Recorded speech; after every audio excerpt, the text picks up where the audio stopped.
the cosmic horizon that marks the end of everything we can see. On a clear night far from city lights, you can see about 5,000 stars with your naked eye. With binoculars, that number jumps to 200,000. A backyard telescope reveals millions. The Hubble Space Telescope, orbiting 340 miles above Earth, has photographed regions containing an estimated 100 billion galaxies. Each of those galaxies contains hundreds of billions of stars. The numbers become incomprehensible quickly, but here's the thing that keeps cosmologists awake at night. Everything we can see, everything humanity has ever observed, with every telescope ever built, represents only a tiny fraction of what exists. The observable universe has an edge. Not a physical edge like the rim of a bowl or the boundary of a country, but something stranger and more fundamental, a horizon beyond which we cannot see. Not because our telescopes aren't powerful enough, but because the light from beyond that horizon hasn't had enough time to reach us yet. This edge sits approximately 46.5 billion light-years away in every direction from Earth. That number might seem confusing at first. If the universe is 13.8 billion years old, shouldn't we only be able to see 13.8 billion light-years away? The answer reveals something profound about cosmic expansion. When astronomers talk about the observable universe, they're describing a sphere centered on Earth with a radius of 46.5 billion light-years. The difference between 13.8 billion and 46.5 billion comes from cosmic expansion. While light from distant galaxies traveled toward us over the past 13.8 billion years, space itself was expanding, stretching the distance between us and those galaxies. A photon that left a galaxy 13.1 billion years ago has traveled 13.1 billion light-years through space, but that galaxy is now 30 billion light-years away because space expanded while the light was in transit. The Planck satellite, launched by the European Space Agency in 2009, spent 4 years mapping the cosmic microwave background, the afterglow of the Big Bang itself. From its vantage point at the L2 Lagrange point, 1.5 million kilometers from Earth, Planck measured temperature fluctuations in this ancient radiation with extraordinary precision. The data revealed the universe's geometry is flat to within 0.4%. Its age is 13.797 billion years, with an uncertainty of only 23 million years. And its expansion rate, the Hubble constant, is 67.4 kilometers per second per megaparsec. That expansion rate tells us something crucial about the cosmic horizon. For every megaparsec of distance that's 3.26 million light-years space, expands by 67.4 kilometers per second. At large enough distances, space expands faster than light can travel through it. This creates what cosmologists call the particle horizon or cosmic event horizon. Beyond this horizon, light will never reach us, not because something is blocking it, but because space between us and those distant regions is expanding too rapidly. The mathematics of this horizon come from general relativity and the Friedmann equations, which describe how the universe expands over time.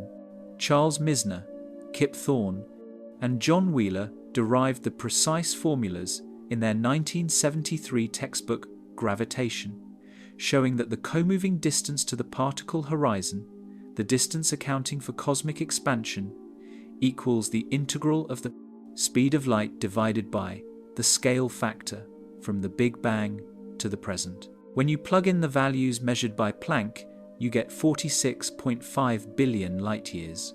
The James Webb Space Telescope, which began science operations in July 2022, can see galaxies that form just 200 to 300 million years after the Big Bang. These galaxies sit at the very edge of the observable universe, their light redshifted so dramatically by cosmic expansion that what started as ultraviolet light arrives at Earth as infrared radiation. JWST's 6.5-meter gold-coated beryllium mirror collects this ancient light, revealing galaxies as they appeared when the universe was only 2% of its current age. One galaxy spotted by JWST in December 2022, designated JADESGSZ130, emitted its light 13.5 billion years ago when the universe was just 330 million years old. The light traveled for 13.5 billion years to reach us, but that galaxy is now 33 billion light-years away due to expansion. It sits tantalizingly close to the cosmic horizon. Beyond it, farther galaxies exist that we cannot yet see because their light hasn't reached us. And at the horizon itself, galaxies exist whose light will never reach us because space between us and them is expanding at the speed of light. But here's where it gets strange. The cosmic horizon isn't a fixed boundary. It's constantly moving outward. Every second, light from objects an additional 300,000 kilometers away becomes visible as that light finally completes its journey to Earth. The observable universe grows by about 20 light-years per year in radius, not because the universe is expanding faster, but because light from previously invisible regions is constantly arriving. Roger Penrose at Oxford University and Stephen Hawking at Cambridge proved in the 1,960 seconds that general relativity predicts the Big Bang was a singularity, a moment when the density and temperature of the universe were infinite. Laws of physics, as we understand them, broke down. Their singularity theorems showed that if the universe is expanding and contains matter, tracing backwards in time inevitably leads to a singularity. This means the universe had a definite beginning 13.8 billion years ago, creating the cosmic horizon as a fundamental feature of spacetime itself. The horizon separates what's observable from what exists. Everything we can see, every star, galaxy, planet, and particle, lies within our observable universe. Everything beyond the horizon exists just as certainly as what's inside, but remains forever hidden from view. The laws of physics work the same way out there. Stars fuse hydrogen into helium. Galaxies rotate. Black holes accrete matter. But we cannot observe any of it directly because the light carrying information about those distant regions is still traveling toward us and won't arrive for billions or trillions of years, or in many cases, will never arrive at all. Vera Rubin's observations at the Carnegie Institution in the 1,970 seconds revealed that galaxies rotate too fast for the visible matter they contain to hold them together through gravity alone. This discovery led to the realization that 85% of matter in the universe is dark matter, matter that doesn't emit, absorb, or reflect light, but exerts gravitational influence. Beyond our cosmic horizon, dark matter presumably exists in the same proportions, shaping the evolution of galaxies we cannot see in regions we cannot access. The cosmic horizon represents a fundamental limit on human knowledge. We can theorize, calculate, and extrapolate about what lies beyond, but we cannot observe it directly. This limitation isn't technological. No future telescope, no matter how powerful, can see past the horizon because the information simply isn't available. The horizon is written into the structure of spacetime itself. Understanding what exists beyond requires a different approach. Theoretical physics, mathematical modeling, and philosophical reasoning about the nature of reality beyond the boundaries of observation. The mathematics that proves the universe doesn't end at what we see. In 1917, Albert Einstein published his general theory of relativity, replacing Newton's view of gravity as a force with the idea that mass curves spacetime. Objects move along geodesics, the straightest possible paths, through curved spacetime, which we perceive as gravitational attraction.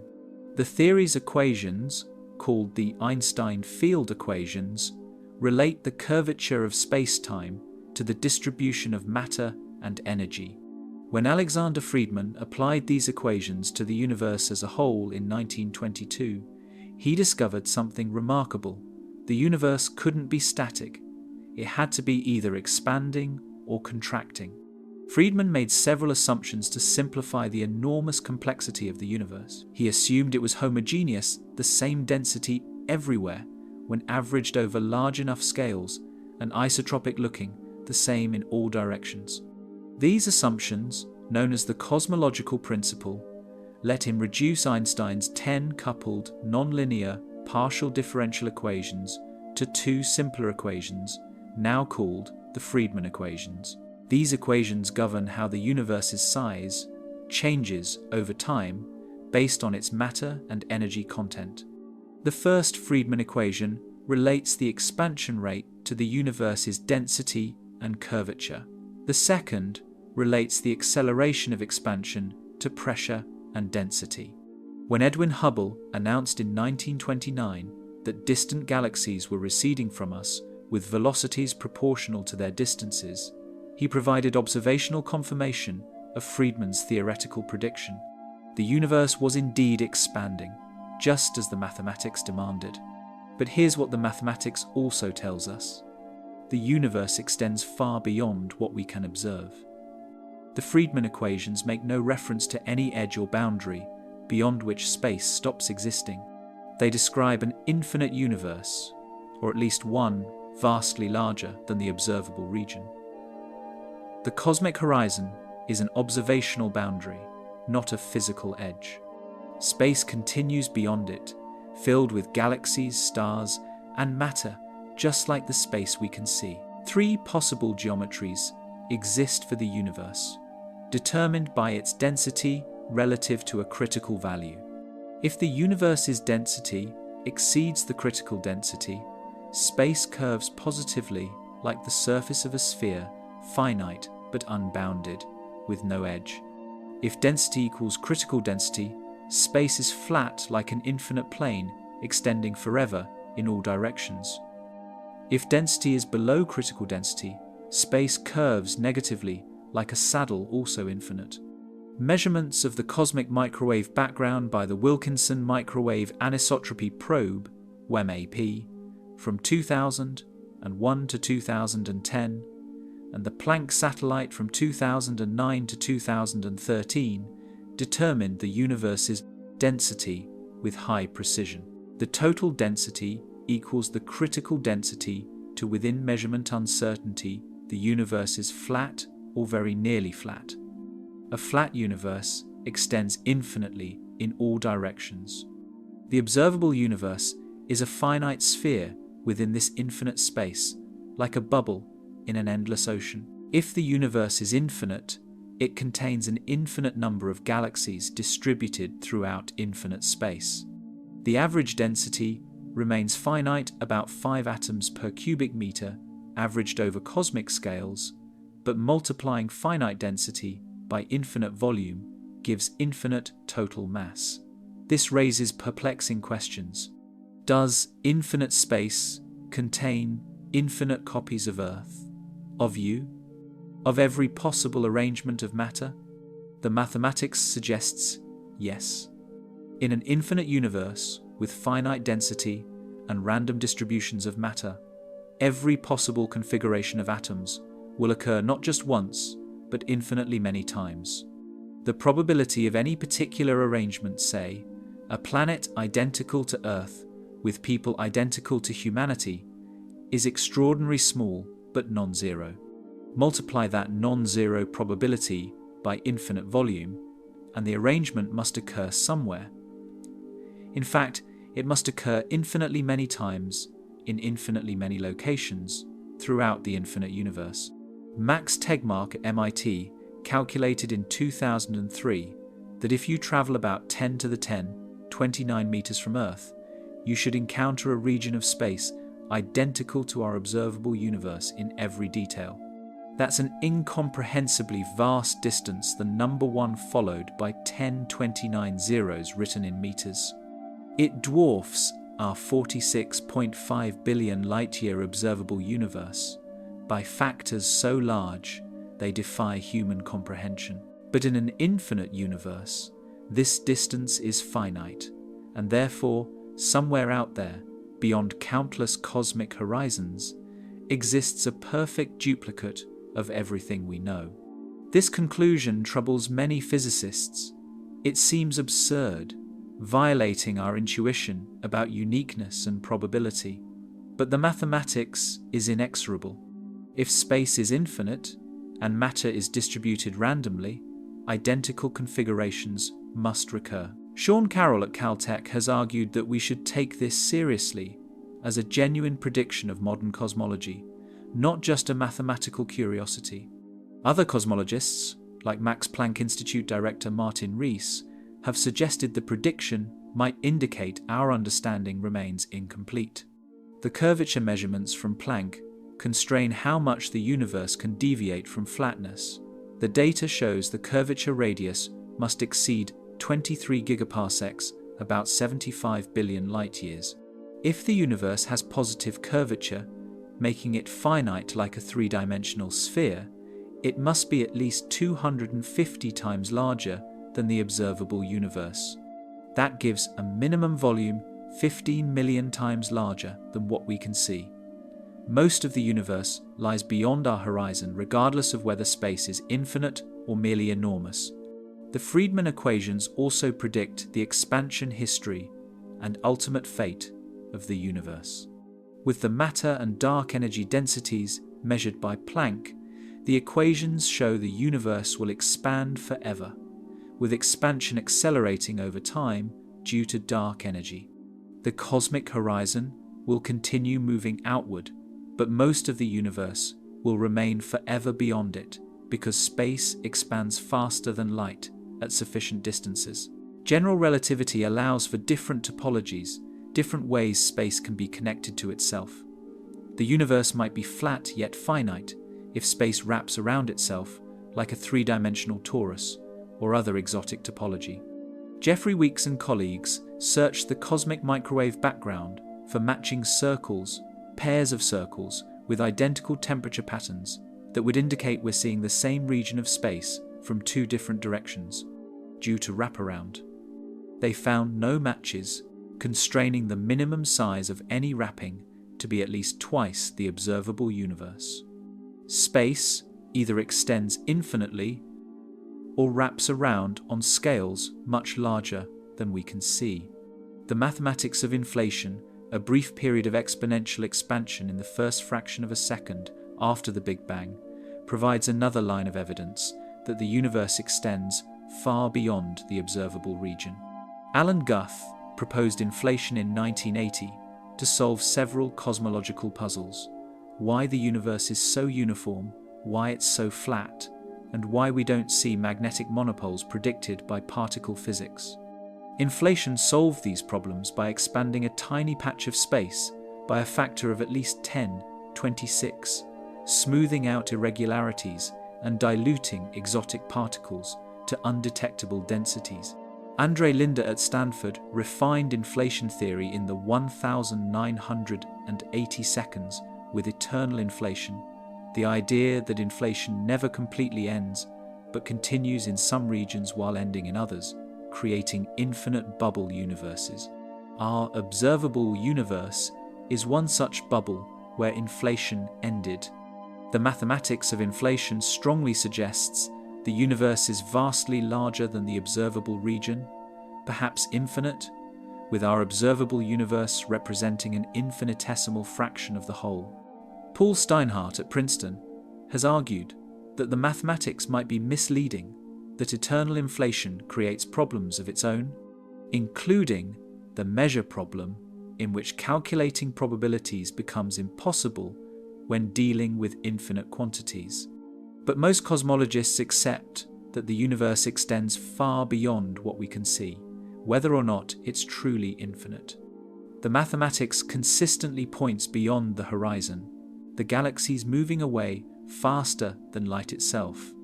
In the 1,920 seconds, Vesto Slipher at Lowell Observatory in Flagstaff, Arizona, measured the spectra of 41 galaxies and found something peculiar.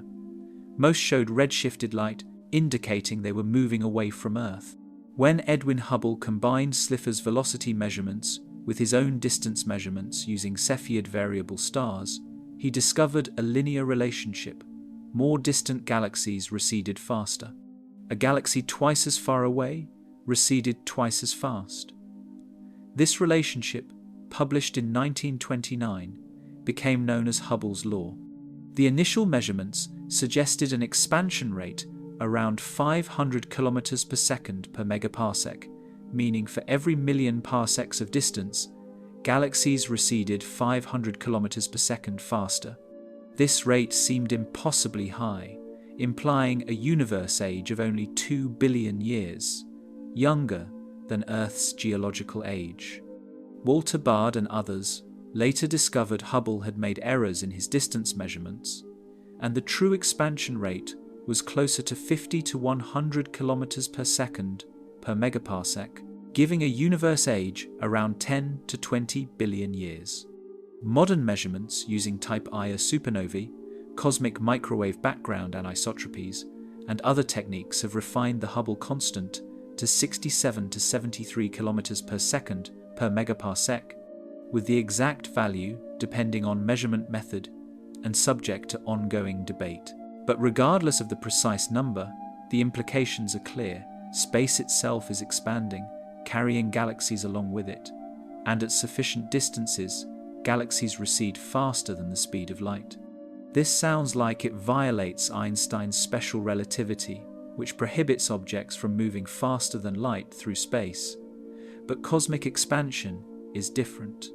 Galaxies aren't moving through space faster than light. Space itself is expanding between us and them. Special relativity restricts motion through space. It says nothing about how fast space itself can expand.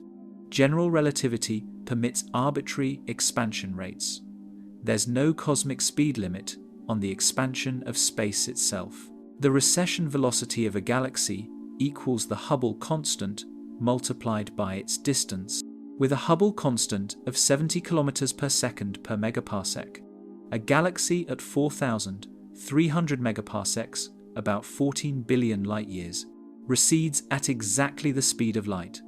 Galaxies farther than this distance recede faster than light. Our cosmic horizon sits at about 14,000 megaparsecs or 46 billion light-years, where recession velocities reach about 3 times the speed of light. Ned Wright at UCLA calculated in 2006 that galaxies we observe at redshifts above 1.4 are currently receding faster than light, even though we can still see them. The light we detect from these galaxies was emitted when they were closer, and their recession velocity was below the speed of light. That light has been traveling toward us for billions of years, slowly making progress against the expansion of space. During its journey, the expansion of space stretched the light's wavelength, redshifting it toward longer wavelengths. Galaxy GNZ 11, observed by Hubble and confirmed by ground-based spectroscopy, sits at a redshift of 11.09, corresponding to 13.4 billion years look-back time. The light we detect left that galaxy when the universe was only 400 million years old. During the 13.4 billion years the light traveled toward us, space expanded dramatically. The galaxy that emitted the light was about 3 billion light-years away when the light left. It's now 32 billion light-years away, receding at 2.2 times the speed of light. We can still see it because we're detecting ancient light that escaped before expansion carried the galaxy beyond our cosmic horizon. But there's a subtlety. Not all galaxies currently receding faster than light remain visible forever. Dark energy, the mysterious component causing cosmic expansion to accelerate, changes the game. Before about 5 billion years ago, the expansion rate was decreasing over time as gravity from matter slowed expansion. Photons traveling through space were gradually gaining ground against expansion. Even if a galaxy receded faster than light, photons emitted from it could eventually reach us as the expansion rate declined. But 5 billion years ago, dark energy became dominant. The expansion rate stopped decreasing and began increasing. Now photons emitted from galaxies receding faster than light are losing ground. The space between us and them is expanding faster than the photons can traverse it. These photons will never reach us. Any galaxy currently beyond about 16 billion light-years is beyond what astronomers call the cosmic event horizon. We'll never see those galaxies no matter how long we wait, because light emitted from them today will never reach us. The existence of galaxies receding faster than light has profound implications for the future. As dark energy continues to accelerate expansion, the cosmic event horizon will stabilize at about 16 billion light-years. Galaxies beyond this distance will fade from view as the last photons they emitted in our direction finally arrive.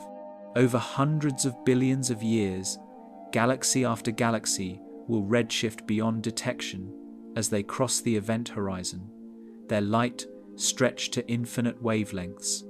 Brian Schmidt, Adam Riess, and Saul Perlmutter discovered cosmic acceleration in 1998 by measuring distances to Type Ia supernovae at redshifts 0.3 to 1. They found distant supernovae were dimmer than expected, indicating greater distances than predictions from decelerating expansion. This acceleration, attributed to dark energy, earned them the 2011 Nobel Prize in Physics. Dark energy comprises about 68% of the universe's total energy density, dominating over matter's 32%. Lawrence Krauss at Arizona State University and Robert Scherer at Vanderbilt calculated in 2007 that in about 100 billion years, all galaxies beyond our local group will have receded beyond the cosmic event horizon. The observable universe will shrink to include only the Milky Way, Andromeda, and a few dozen smaller galaxies gravitationally bound to them. Future observers in the far future will see an apparently static universe containing only their local galaxy group, with no evidence of cosmic expansion, no cosmic microwave background, redshifted beyond detection, and no way to discover the Big Bang. Current observations show the most distant galaxies at redshifts, around 11 to 13, receding at 2 to 3 times the speed of light. JWST is pushing this boundary further, detecting galaxy candidates at redshifts up to 16 or higher, corresponding to recession velocities approaching 4 times the speed of light. These galaxies exist at the very edge of the observable universe, their light barely reaching us after traveling for more than 13.5 billion years through expanding space. The galaxies receding faster than light aren't just beyond our current vision, they're revealing something fundamental about cosmic geometry and causality. Information can only travel at light speed through space, but space itself has no such restriction. This creates a fundamental barrier to observation and a cosmic horizon that even perfect instruments cannot penetrate. The universe beyond contains galaxies, stars, and worlds forever beyond our reach, receding into darkness as expansion carries them away. Tamara Davis at the University of Queensland clarified in 2004 that common misconceptions about recession velocities stem from confusion about simultaneity in expanding space. Special relativity's prohibition on faster-than-light motion applies to local measurements in flat spacetime. But the expanding universe isn't flat spacetime, it's curved spacetime with a scale factor that grows over time. The concept of simultaneous distance becomes ambiguous in such spacetime. Different definitions of distance give different recession velocities, but all show that sufficiently distant galaxies recede faster than light by any reasonable definition. The cosmic microwave background's edge where time itself began. On the 24th of April 1992, George Smoot announced results from NASA's Cosmic Background Explorer (COBE) satellite at a press conference that made headlines worldwide. COBE had detected tiny temperature variations in the cosmic microwave background fluctuations of about 18 millionths of a degree that represented the seeds from which all cosmic structure grew. Smoot famously called these measurements the face of God, though he later acknowledged the phrase was metaphorical, referring to glimpsing the moment of creation. The cosmic microwave background, CMB for short, is the oldest light in the universe, emitted 380,000 years after the Big Bang, when the universe cooled enough for atoms to form. Before this moment, the universe was an opaque plasma of electrons, protons, and photons. Photons scattered continuously off free electrons, unable to travel more than a tiny distance before bouncing again. As the universe expanded and cooled, it reached about 3000 Kelvin, cool enough for electrons and protons to combine into neutral hydrogen atoms. Suddenly, photons could travel freely. The universe became transparent. Those photons have been traveling through space ever since, their wavelengths stretched by cosmic expansion from visible red light to microwave radiation. We detect them today, coming from all directions in the sky, carrying information about conditions 380,000 years after the Big Bang. The CMB represents a spherical shell surrounding us at a distance of 45 billion light-years, the photosphere of the Big Bang, analogous to the visible surface of the Sunday. Beyond the CMB lies the Dark Ages, a period from 380,000 to about 100 million years after the Big Bang, when no stars had yet formed to emit light. The universe was filled with neutral hydrogen at temperatures gradually declining from 3000 Kelvin to a few hundred Kelvin. This gas was transparent to CMB photons, but emitted no light of its own. Observing the Dark Ages directly is impossible with electromagnetic radiation, because there was no light to detect, only the faint glow of hydrogen atoms radiating at radio wavelengths. The CMB sets a fundamental limit on how far back in time we can see using light. We cannot observe anything before 380,000 years after the Big Bang with telescopes because the universe was opaque.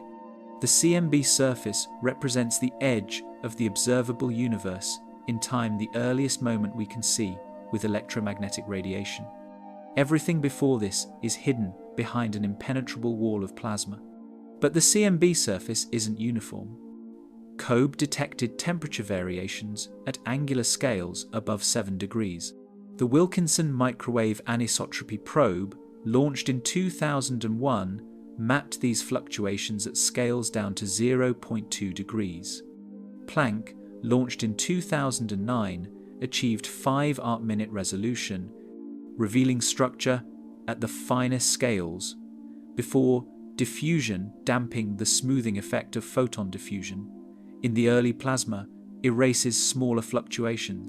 These temperature variations encode enormous information about the universe's composition, geometry, and history. Hotter regions correspond to denser regions where matter clumped slightly more than average. These overdense regions eventually collapsed under gravity to form galaxies and galaxy clusters. Cooler regions correspond to underdense regions that became cosmic voids. By analyzing the statistical properties of these fluctuations, their angular power spectrum cosmologists extracted the 6 key parameters describing the universe.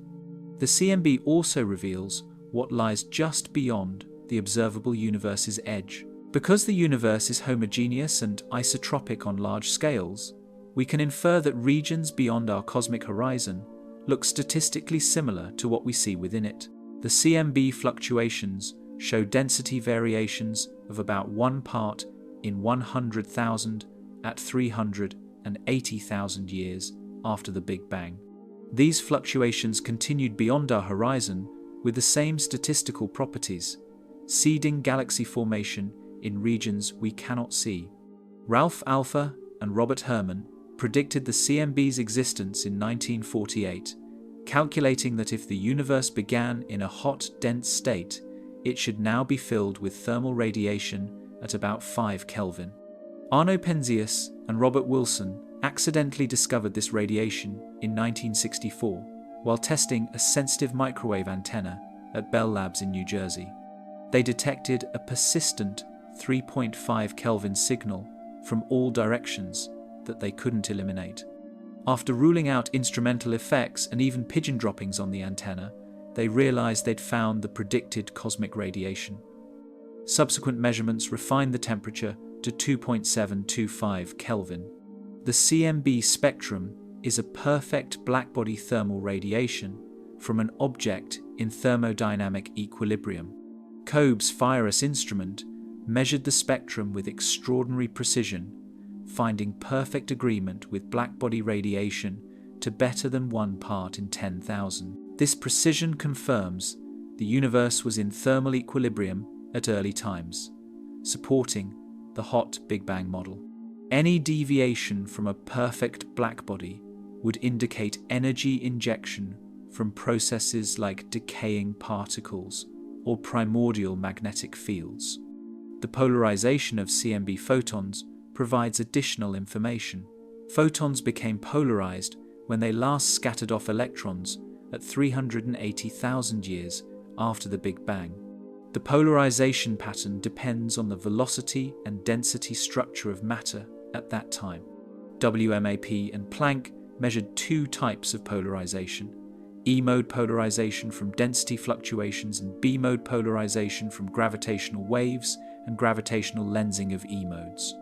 On the 17th of March 2014, the BICEP-2 experiment at the South Pole announced detection of primordial B-mode polarization, interpreted as gravitational waves from cosmic inflation. This would have been direct evidence of inflation exponential expansion in the first 10⁻35 seconds after the Big Bang. However, subsequent analysis by Planck showed the signal was dominated by polarized dust emission from the Milky Way. The search for primordial B modes continues with experiments like BICEP-3, the Simons Observatory, and the planned CMBS-4 project. The CMB surface sits at a redshift of 1090, meaning the light has been stretched by a factor of 1091 by cosmic expansion. At this redshift, the universe was 1091 times smaller than today. The temperature was 1091 times hotter, about 3000 Kelvin. The density was 1091 cubed, or 1.3 billion times greater than today. Tracing back to earlier times, densities and temperatures increased rapidly. At 1 second after the Big Bang, the temperature was 10 billion Kelvin. At 10⁻12 seconds, it was 1015 Kelvin, hot enough for the Higgs field to be unbroken. Beyond the CMB in time lies the epoch of Big Bang nucleosynthesis, when the universe was 1 to 3 minutes old and temperatures ranged from 1 billion to 100 million Kelvin. During these few minutes, nuclear reactions fused protons and neutrons into deuterium, helium-3, helium-4, and lithium-7. The predicted abundances of these light elements match observations with remarkable precision, providing independent confirmation of the Big Bang. About 24% of ordinary matter ended up as helium-4, with trace amounts of other light elements. Even farther back lies the epoch of baryogenesis, when matter slightly outnumbered antimatter, leaving the matter that makes up the universe today. The mechanism for baryogenesis remains uncertain, but it must have occurred before 10⁻10 seconds to be consistent with observations. Earlier still was the electroweak phase transition at 10⁻12 seconds, when the electromagnetic and weak forces separated and the Higgs field acquired its vacuum expectation value, giving particles mass. The earliest moment we can meaningfully discuss is the Planck time, 10⁻43 seconds after the Big Bang, when quantum effects of gravity become important and our understanding of physics breaks down. Before Planck time, we need a theory of quantum gravity combining quantum mechanics and general relativity, which doesn't yet exist. The CMB provides our observational window into this earliest history, even though we can't see before 380,000 years directly. The CMB edge represents not just an observational limit, but a fundamental barrier. We cannot see through it to earlier times using light, but we can potentially observe even earlier epochs with other messengers. Gravitational waves interact much more weakly than photons, so they decoupled from matter much earlier, perhaps as early as 10⁻35 seconds during inflation. Neutrinos decoupled at 1 second. Detecting these primordial gravitational waves, or the cosmic neutrino background, would push our observational reach beyond the CMB to the very earliest moments of cosmic history, the infinite copies of you in the endless cosmos. In 2003, Max Tegmark published a paper in Scientific American that troubled many readers. He calculated that in an infinite universe with finite matter density, every possible configuration of atoms must occur somewhere, not just once, but infinitely many times. This includes every possible planet, every possible person, every possible version of you reading these words, making different choices at every moment. The mathematical logic is straightforward, but the implications are philosophically disturbing. Start with the assumption that the universe is infinite, extending forever in all directions with no edge or boundary. Measurements of cosmic microwave background by Planck confirm the universe is flat to within 0.4% uncertainty, and flat space in general, relativity is infinite unless it wraps around in some exotic topology. Observations show no evidence of wraparound, constraining any such topology to scales at least twice the observable universe. The simplest interpretation: space extends infinitely. Next, assume matter is distributed roughly uniformly on the largest scales, consistent with the cosmological principle and CMB observations, showing the same density in all directions to 1 part in 100,000. This doesn't mean the universe looks identical everywhere. Local variations produce galaxies, clusters, and voids, but averaged over sufficiently large volumes, say 300 million light-years across, the density is constant. Now consider a specific region of space, say a sphere 100 billion light-years in diameter. This volume contains about 10^24 atoms.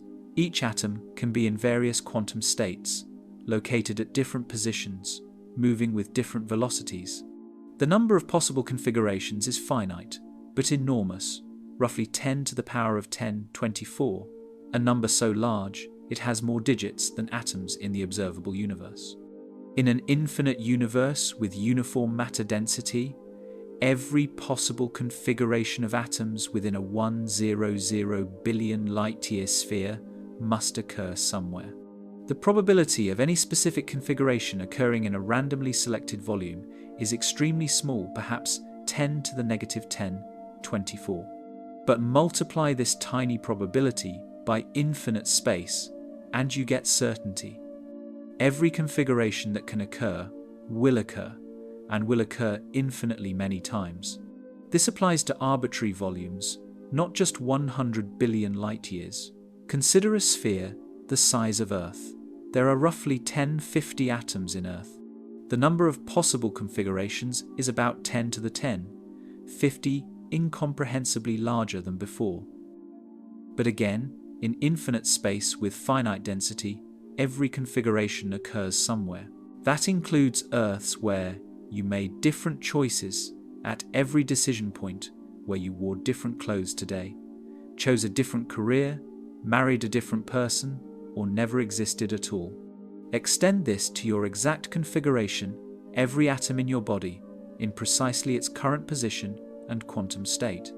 The probability of this exact configuration occurring randomly is unfathomably small, perhaps 10 to the negative 10^27. But in infinite space, that configuration occurs infinitely many times. Somewhere, impossibly far away beyond uncountably many cosmic horizons, exists a perfect duplicate of you, reading identical words, thinking identical thoughts, sharing your entire history atom for atom. Tegmark calculated the average distance to the nearest identical copy. For a region the size of the observable universe containing your exact configuration, you'd need to travel about 10 to the 1029 meters to encounter the nearest duplicate. That's 10 followed by 1029 zeros written in meters a distance that utterly dwarfs our 4-6 billion light-year observable universe. But in an infinite universe, this mind-boggling distance is finite, meaning the duplicate exists. But the logic continues further. If you travel 10 to the 118 meters, you should encounter a duplicate of the entire observable universe, every galaxy, star, planet, and person in identical configuration. Beyond that distance lies a second copy of our observable universe, with duplicates of everyone who has ever lived making the same choices in the same sequence. And beyond that, infinitely many more copies. This conclusion disturbs many physicists and philosophers. Anthony Aguirre at UC Santa Cruz has argued it raises problems for decision theory and ethics. If every possible choice occurs infinitely many times, do individual choices matter? If infinitely many versions of you make every possible decision, what does you even mean? Sean Carroll suggests we should take the prediction seriously as a genuine consequence of eternal inflation and inflationary cosmology. But others dispute the assumptions. Perhaps the universe isn't infinite after all. Even if space is flat, it might wrap around in a topology so large we haven't detected it. Or perhaps quantum mechanics modifies the picture in Everett's many worlds interpretation. Different configurations occur in different quantum branches, not different locations in space. The duplicates exist in superposition, not in distant regions of the same space. George Ellis at the University of Cape Town argues the entire framework is unfalsifiable. We can never observe these duplicates beyond the cosmic horizon, so the prediction isn't scientifically testable.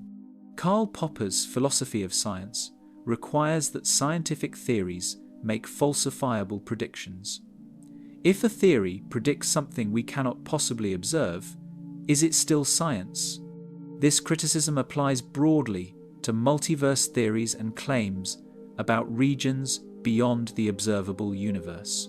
Yet the mathematics follows inevitably from accepted physics.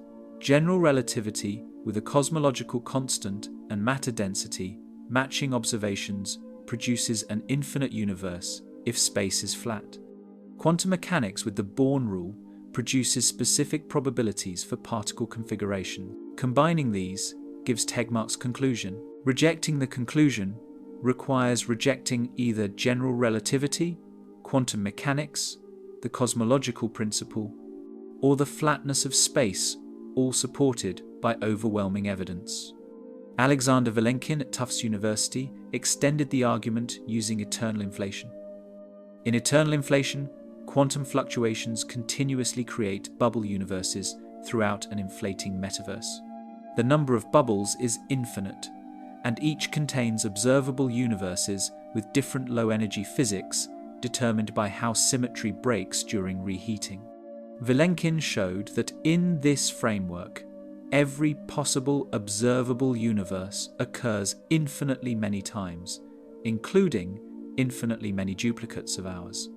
But Brian Greene at Columbia University pointed out a subtlety. Even in infinite space, some configurations might have measure zero occurring with zero probability density.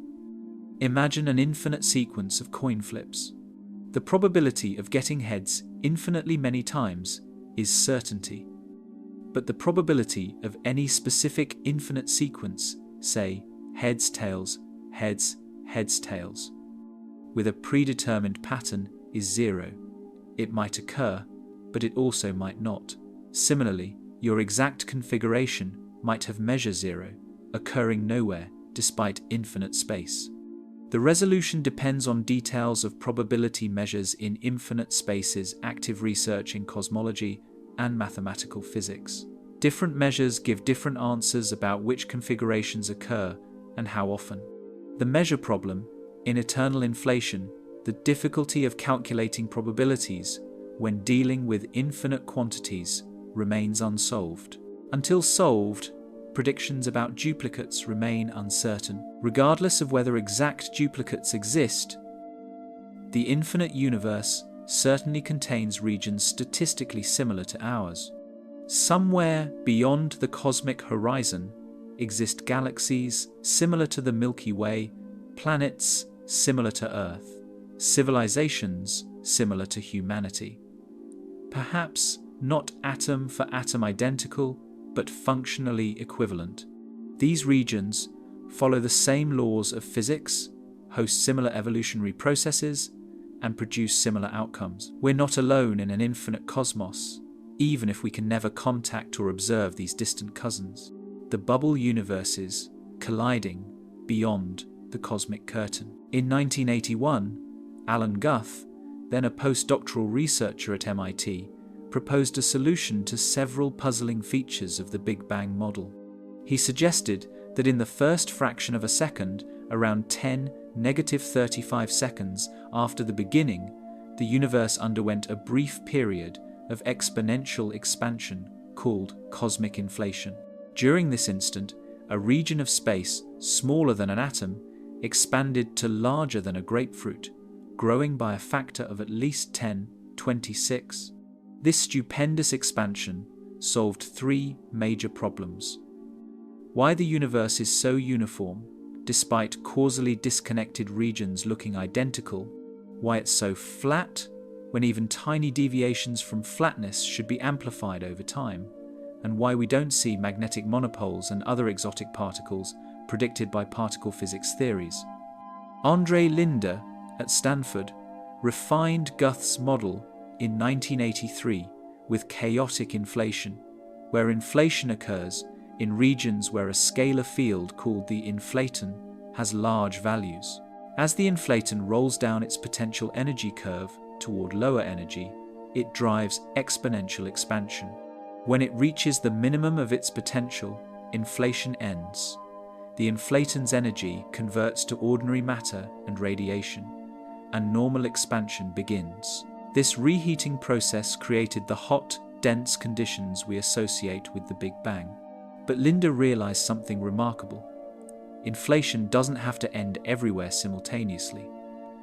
Quantum fluctuations during inflation push the inflaton field up in some regions and down in others. Regions where quantum fluctuations push it up continue inflating, while regions where it rolls down stop inflating and form bubble universes.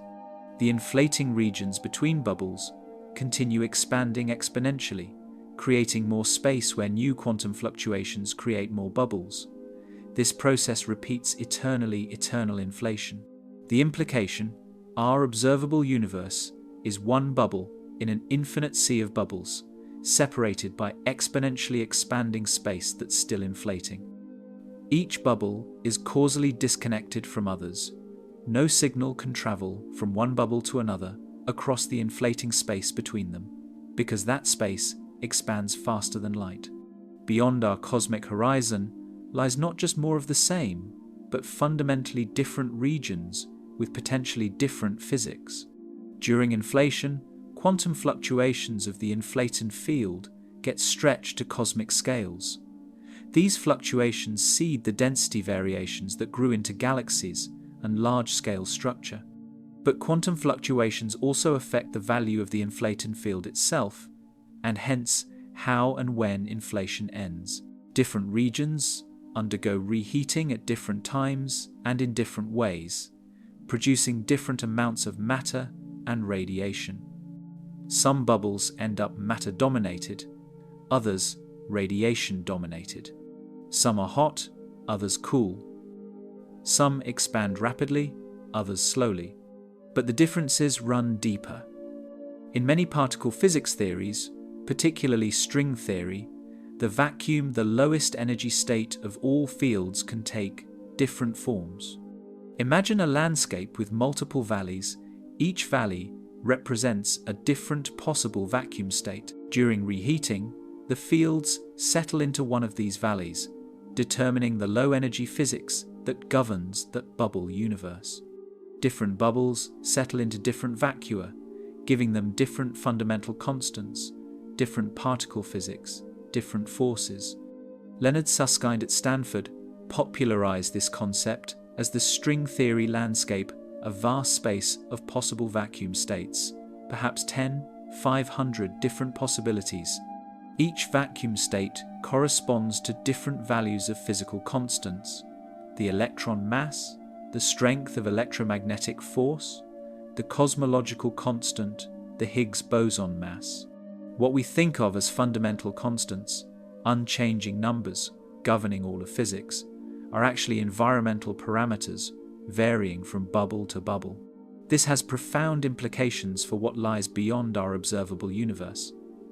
Other bubble universes might have electron masses twice what we observe, making atomic structures unstable, or electromagnetic forces 10 times stronger, preventing neutral atoms from forming, or cosmological constants 1,000 times larger, causing space to expand so rapidly that galaxies never form. Most possible parameter combinations produce sterile universes without complexity, structure, or life. The fact that we observe life-friendly constants, what's called the fine-tuning problem, finds a natural explanation in eternal inflation. With 500 possible vacua, some tiny fraction will have parameters allowing galaxy formation, stellar nuclear synthesis, planetary systems, and chemistry complex enough for life. We necessarily observe one of these rare life-friendly bubbles because only they contain observers. The vast majority of bubble universes remain empty, but we wouldn't expect to find ourselves there. This anthropic explanation, while not satisfying to everyone, provides a framework for understanding why our universe has such seemingly improbable properties. But can we test these ideas? Bubble collisions offer one possibility. If our bubble universe collided with another bubble in the past, the collision would leave imprints in the cosmic microwave background, a distinctive disc-shaped pattern of temperature variations. The collision would compress or rarefy plasma on our side of the boundary, creating hot or cold spots visible today. In 2007, Anthony Aguirre and Matthew Johnson at UC Santa Cruz calculated what these collision signatures should look like. A bubble collision produces a circular feature in the CMB, a disk on the sky, with characteristic temperature profile depending on the collision's geometry and timing. The center of the disk is hottest or coldest, with temperature gradually returning to background levels at the edge. Multiple collisions would produce multiple disks scattered across the sky. Stephen Feeney and colleagues at University College London searched Planck data for such collision signatures. They identified several candidate features that marginally matched predictions, but statistical analysis showed these could arise from random fluctuations with probability around 10%. Stronger evidence would require multiple aligned features with consistent properties, which wasn't found. The search continues with better algorithms and more sensitive data. The absence of clear collision signatures tells us something. If eternal inflation is correct, our bubble hasn't experienced a major collision in observable history, or such collisions are exceedingly rare. This makes sense if bubbles are sparsely distributed in the inflating metaverse, separated by vast, exponentially expanding regions. The probability of collision depends on how many bubbles form per unit inflating volume, and how large they grow before potentially colliding parameters we don't know. Alexander Vilenkin and colleagues have argued that even without collision signatures, eternal inflation is scientifically viable because it makes statistical predictions. The theory predicts a distribution of observable universe properties determined by which vacua are most common in the landscape. If we measure enough constants and their values consistently fall in regions of the landscape that are predicted to be highly populated, it supports the theory. This statistical approach avoids requiring direct observation of other bubbles. But critics argue eternal inflation predicts too much. It produces all possible observations in different bubbles, making any measurement compatible with theory. This seems unfalsifiable. Roger Penrose at Oxford calls eternal inflation a fantasy lacking empirical content. Paul Steinhardt at Princeton argues it creates the measure problem. Calculating probabilities becomes ill-defined when dealing with infinite numbers of bubble universes, making infinite observations. Proponents respond that the measure problem has proposed solutions. Vilenkin's youngness principle selects observations based on proper time since reheating. Linde and Van Turen's stationary measure weights observations by their long-term asymptotic behavior. Alan Guth's pocket-based measure counts observations per bubble universe. None is universally accepted, but ongoing research seeks a canonical measure, making definite predictions. Beyond our observable universe lies a multiverse, not just more space with more galaxies, but fundamentally different regions with different physics. We're isolated in our bubble, forever unable to communicate with or observe other bubbles. Light from them will never reach us across the exponentially expanding space between. The multiverse exists, but remains permanently hidden, accessible only through mathematical reasoning and indirect tests like collision signatures or statistical predictions about constants. This represents perhaps the deepest realization about what lies beyond the edge, not just more of the same, but genuine diversity in the fabric of reality itself. The observable universe is an island of knowability in an ocean of possibility, one realization among countless others of what physical law can produce. The edge isn't just a horizon beyond which we can't see, it's a boundary between the knowable and the fundamentally unknowable, the regions where different laws of physics might rule. In our universe, the electromagnetic force is about 1036 times stronger than gravity. An electron has a mass 1,836 times smaller than a proton. The cosmological constant has a value of roughly 10 negative 122 inches Planck units. These numbers seem arbitrary. Why these particular values and not others?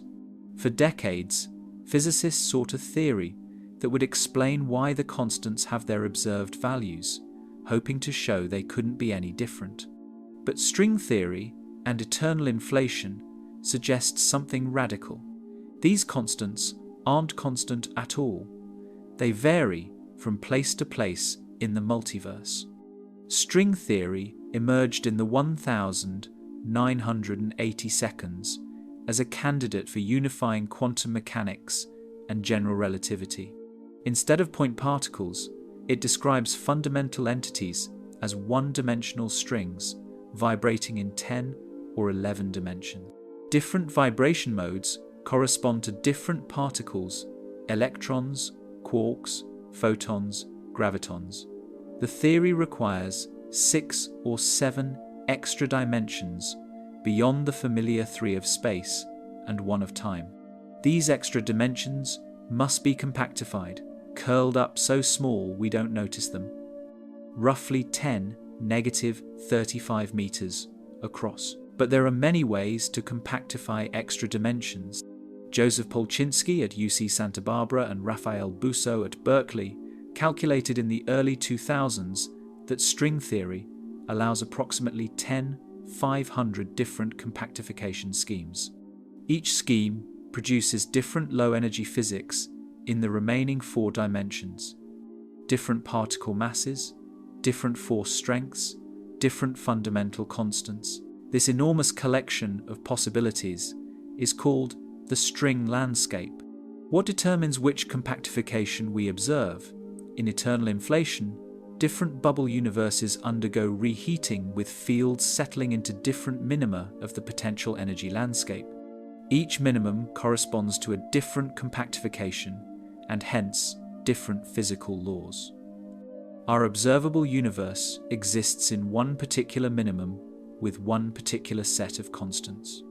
Other bubbles, beyond our cosmic horizon, sit in different minima with radically different physics. Consider a bubble universe where the electromagnetic force is 100 times stronger than in ours. Atomic nuclei would bind electrons far more tightly. Chemical bonds would require much more energy to break. Molecules couldn't form or break apart easily, preventing complex chemistry. Life as we know it, based on carbon chemistry, with flexible molecular structures, couldn't exist. The universe would contain stars and perhaps planets, but no complexity beyond simple atomic arrangements. Or imagine a universe where the strong nuclear force is 10% weaker. Protons and neutrons couldn't bind stably into nuclei. The only element would be hydrogen, no helium, carbon, oxygen, or anything else. Stars would shine by burning hydrogen, but when hydrogen ran out, they'd die without synthesizing heavier elements. Rocky planets couldn't form. Biology couldn't exist. The cosmos would contain only hydrogen, stars, and radiation. More dramatically, consider a universe where the cosmological constant is 1,000 times larger. Dark energy would dominate from very early times, causing such rapid expansion that matter couldn't clump together under gravity. No galaxies would form, no stars would ignite, no structure of any kind would arise. The universe would remain a uniform soup of particles, expanding exponentially forever, empty and lifeless. Steven Weinberg at the University of Texas calculated in 1987 that the cosmological constant must be smaller than a critical value for galaxies to form. If dark energy density exceeds matter density too early, gravitational collapse can't overcome expansion. Observations show our cosmological constant sits just below this critical value, about 120 orders of magnitude smaller than particle physics predicts, yet large enough to be detectable. This coincidence troubled physicists until the anthropic explanation. We observe a small cosmological constant because only universes with small values produce observers. The fine-tuning extends to other constants. The mass difference between neutrons and protons is 0.14% of the proton mass. If this difference was slightly smaller, neutrons would be stable and all protons would capture electrons, forming neutrons. No hydrogen would exist, no stars could shine, no life could arise. If the difference were larger, Big Bang nucleosynthesis would produce only hydrogen and no helium, again preventing stars and planets. The observed value sits in a narrow window, permitting the cosmic chemistry we observe. Fred Hoyle famously predicted in 1954 that carbon-12 must have an excited nuclear state at 7.7 million electron volts, or else carbon synthesis in stars would be inefficient. When experiments confirmed this resonance at exactly 7.65 million electron volts, it seemed like a miracle or evidence of fine-tuning. Without this resonance, stars would produce little carbon, the basis of organic chemistry. The resonance appears finely tuned to permit life. In the multiverse picture, this isn't miraculous, but inevitable. We observe a universe with this resonance because universes without it lack observers. But how different can physics be in other bubbles? Max Tegmark proposed a classification of multiverses based on how different they are from ours. Level 1, multiverse. Regions beyond our cosmic horizon in the same bubble universe, with the same physics but different initial conditions. Level 2, multiverse. Different bubble universes with different constants from the string landscape, but the same fundamental laws, still quantum field theory, still general relativity, just different parameters. Level 3. Everett many worlds, where different quantum outcomes occur in different branches. Level 4. Different mathematical structures, implementing entirely different physical laws.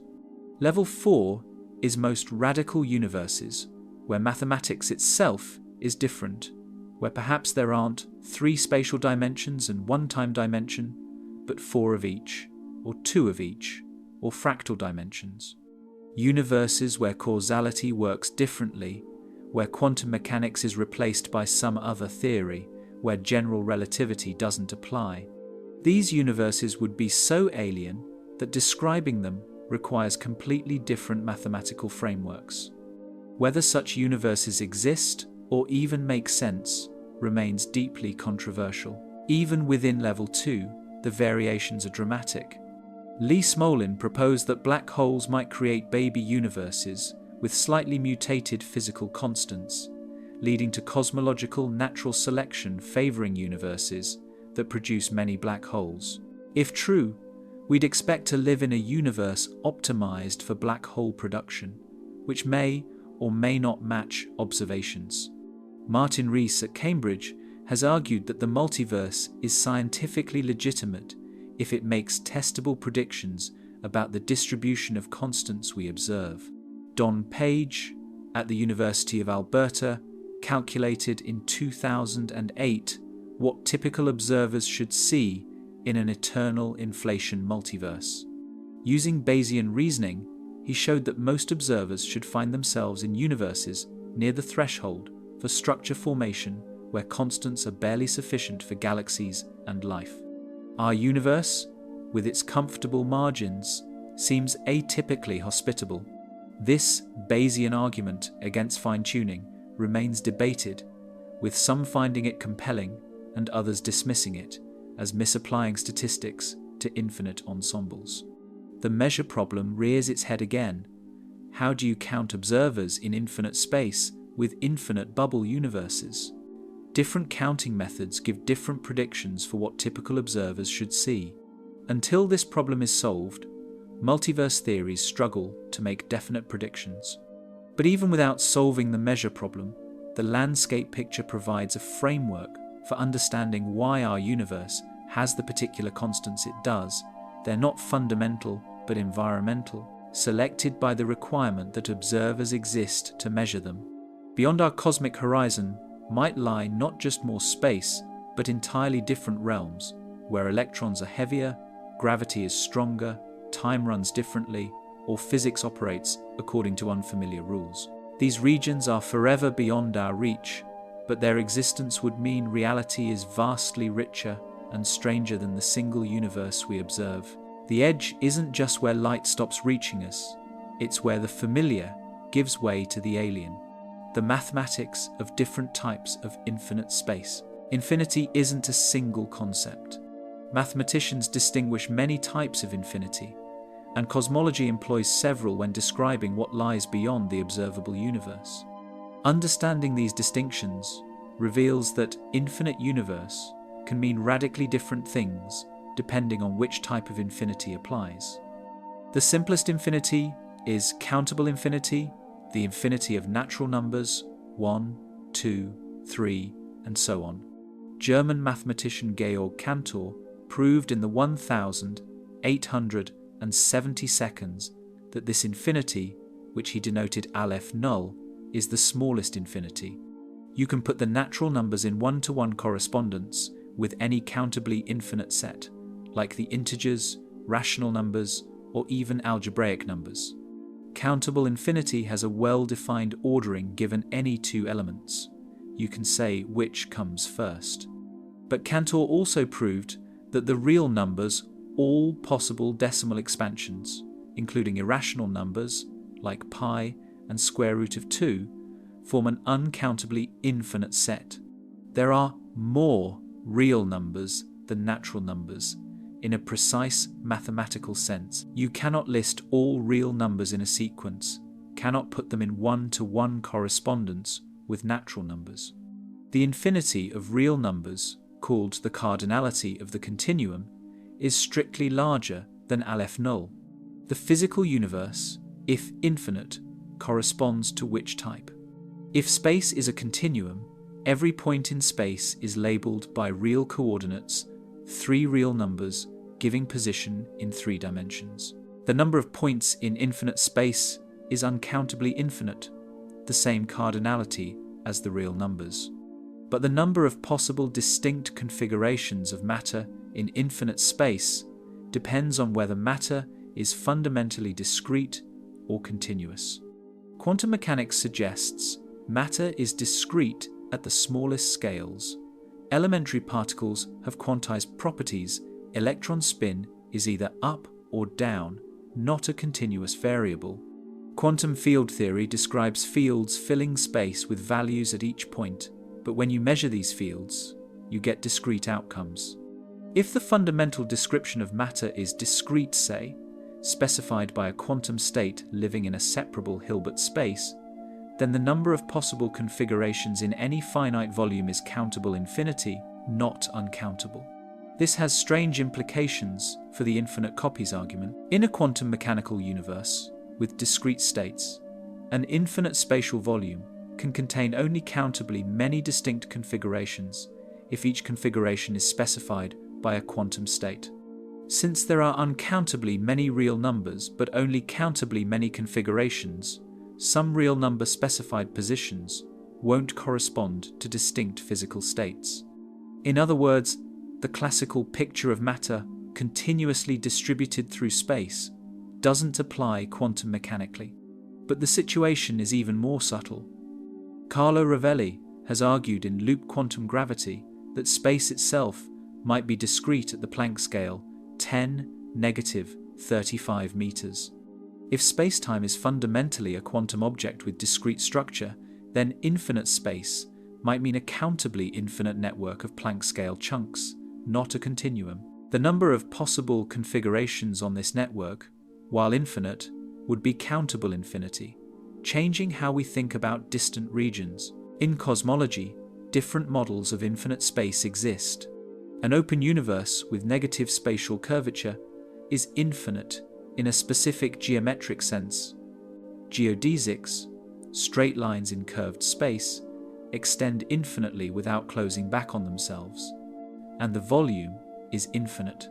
A flat universe with zero curvature is infinite. In a simpler sense, it's literally Euclidean space extending forever in all directions. Both are spatially infinite, but the geometric properties differ. Topology adds more variety. A flat universe could be finite if space has non-trivial topology wrapping around like a torus or more exotic shapes. A 3 torus is flat space with periodic boundary conditions. Travel far enough in any direction, and you return to your starting point, like in some video games where exiting the right edge brings you in from the left. The universe would be finite in extent, but without boundaries, no edge to reach. Observations constrain any such topology to scales larger than the observable universe, but don't rule it out. General relativity permits even stranger topologies. Jeffrey Weeks has catalogued hundreds of possible 3-dimensional spaces compatible with flat or negatively curved geometries. Some, like the Poincaré dodecahedral space, have finite volume but complex connectivity. Every point has neighborhoods that look locally like Euclidean space, but the global structure is intricate.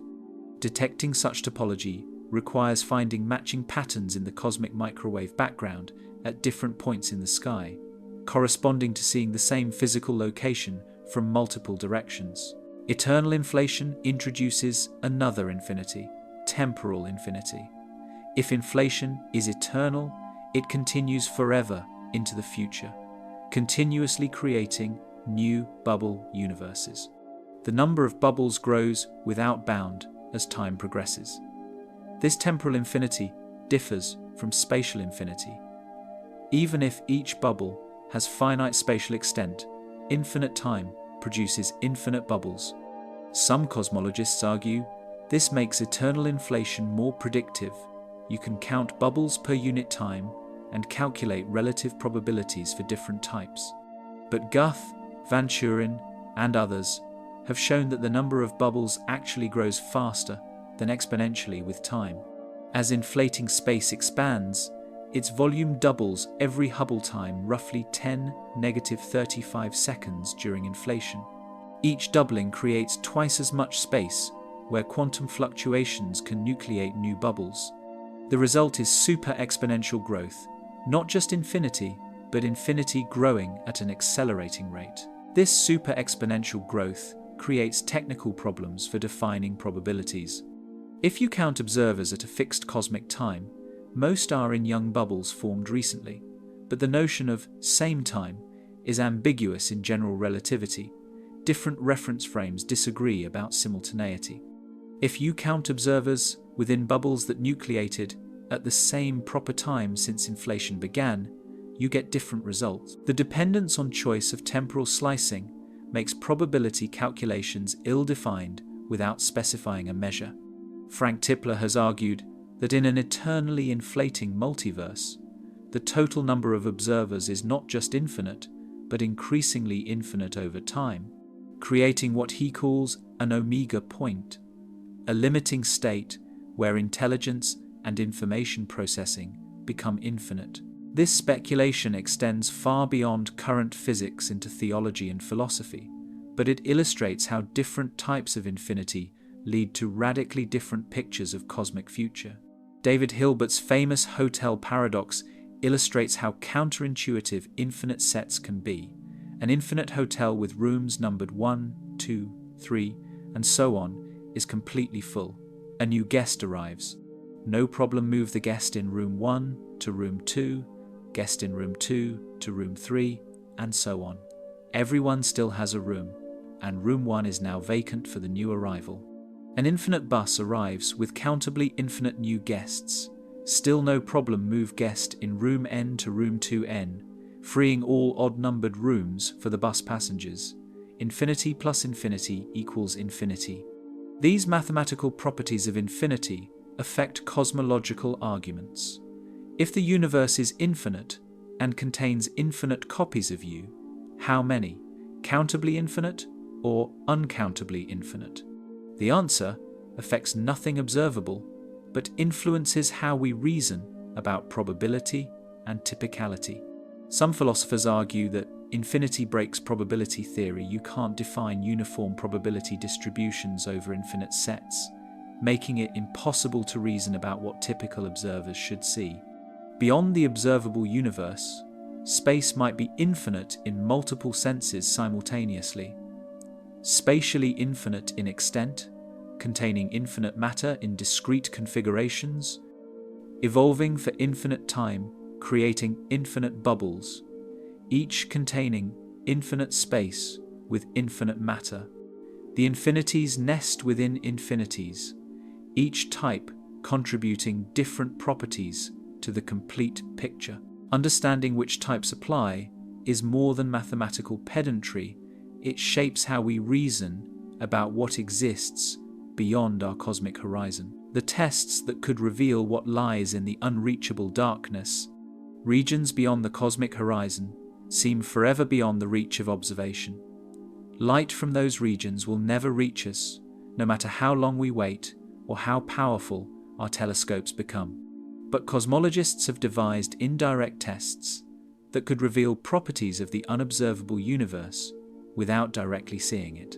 These tests exploit imprints that the larger universe leaves on the observable portion, allowing us to infer what lies beyond from what we can measure within. The cosmic microwave background provides the first testing ground. The CMB formed when the universe was 380,000 years old, at a scale factor 1,091 times smaller than today. At that time, regions now far beyond our cosmic horizon were within our horizon close enough that their properties influence the CMB temperature and polarization we measure today. By analyzing CMB statistics, we extract information about the universe at scales much larger than currently observable. The simplest test examines CMB isotropy. The cosmological principle states the universe is statistically identical in all directions. If true at scales larger than we can see, the CMB should show the same statistical properties in different patches of sky. Deviations from statistical isotropy would suggest special directions or asymmetries, contradicting the cosmological principle and indicating the larger universe differs from the observable part. Craig Coppey and colleagues at Case Western Reserve found in 2004 that the largest angular scales in the CMB, the quadrupole and octopole moments, show unexpected alignment with each other and with the ecliptic plane of the solar system. This alignment, sometimes called the axis of evil, is statistically unlikely if the universe is isotropic. One explanation: the observable universe sits in a region with special properties, perhaps near a boundary in an asymmetric larger cosmos. More mundane explanations involving foreground contamination from the Milky Way remain possible. Another test comes from non-Gaussianity. The simplest inflation models predict that CMB temperature fluctuations follow a Gaussian distribution, the bell curve, familiar from statistics. Deviations from Gaussianity, measured by parameters f, nl, and g, nl, indicate more complex physics during inflation. Planck-constrained local type non-Gaussianity 2f. nl equals 0.8 plus or minus 5. Consistent with 0, but with room for small deviation. Future experiments like CMB-S4 will improve sensitivity tenfold. Non-Gaussianity reveals inflation's detailed mechanism. Different inflation models, single field, multi-field, with specific potential shapes, produce different non-Gaussianity signatures. By measuring these signatures, we infer which inflation model is correct. This tells us about physics at energy scales of 10, 16 GeV, far beyond what particle accelerators can reach during the first 10, -35 seconds after the Big Bang. In turn, the inflation model determines how the multiverse functions, whether eternal inflation occurs, how many bubble types exist, what their properties are. Primordial gravitational waves offer another window. During inflation, quantum fluctuations of spacetime itself get amplified to cosmic scales, creating gravitational waves, ripples in spacetime, propagating at light speed. These gravitational waves imprint distinctive B-mode polarization patterns in the CMB. The amplitude of B-modes measures the energy scale of inflation through the tensor to scalar ratio parameter r. Current upper limits place r below 0.036, implying inflation energy scales below 10, 16 GeV. Detecting primordial B-modes would confirm inflation occurred and measure its energy scale. Combined with other CMB observations, this determines the inflaton potential, the energy function driving inflation. Different potentials predict different eternal inflation dynamics, affecting the structure of the multiverse beyond our horizon. A quadratic potential favors eternal inflation. A plateau-like potential makes it less likely. The observable CMB thus constrains unobservable regions through inflation's properties. Bubble collision signatures remain the most direct test of eternal inflation. As discussed earlier, collisions between bubble universes leave disc-shaped patterns in the CMB. While no confirmed detections exist yet, ongoing searches through Planck data and future missions like LightBird will improve sensitivity. A confirmed collision would prove other bubbles exist beyond our horizon and measure their properties: collision energy, bubble size, even potentially different constants in the colliding bubble from spectroscopic analysis. The distribution of dark matter and dark energy provides another test. If the string landscape is real, different bubbles have different vacuum energies, different cosmological constants. Weinberg's anthropic argument predicts we should observe a cosmological constant near the threshold for structure formation, barely small enough to allow galaxies. Our measured value sits about a factor of 2 below this threshold, comfortable for structure formation, but not ridiculously far below the limit. This rough match is considered evidence for the anthropic multiverse. Critics like Paul Steinhardt argue this isn't a real prediction, but postdiction. After measuring the cosmological constant, we retroactively declared it fits anthropic expectations. A true prediction would specify the value before measurement. Defenders respond that Weinberg made his prediction in 1987, before dark energy was discovered, calculating that observations would find a small positive cosmological constant, a prediction spectacularly confirmed by 1998 supernova discoveries. The fine structure constant alpha, approximately 1/137, governs electromagnetic interaction strength. If alpha varied in the string landscape, we might observe spatial variations if different regions of the observable universe sampled different landscape vacua during inflation. John Webb and collaborators reported in 2011 that quasar spectra showed a dipole pattern in alpha, with values differing by 1 part per million between opposite directions in the sky. If confirmed, this would indicate a gradient in alpha across the observable universe, pointing beyond to regions with different values. However, subsequent analyses have not confirmed Webb's findings. Systematic errors in spectrograph calibration can mimic the claimed signal. Independent measurements by different teams find alpha constant to within a few parts per million across the sky. The claimed variation remains controversial, but the technique demonstrates how measuring fundamental constants in different directions could reveal properties of the larger universe beyond our horizon. The dark energy equation of state provides constraints on multiverse models. Dark energy might not be a cosmological constant, but a dynamical field called quintessence, slowly rolling down a potential energy curve. Different bubbles could have quintessence at different positions on the potential, producing different effective cosmological constants. By measuring how dark energy density changes over cosmic time through the equation of state parameter W and its time derivative, we constrain quintessence models and thus multiverse structure.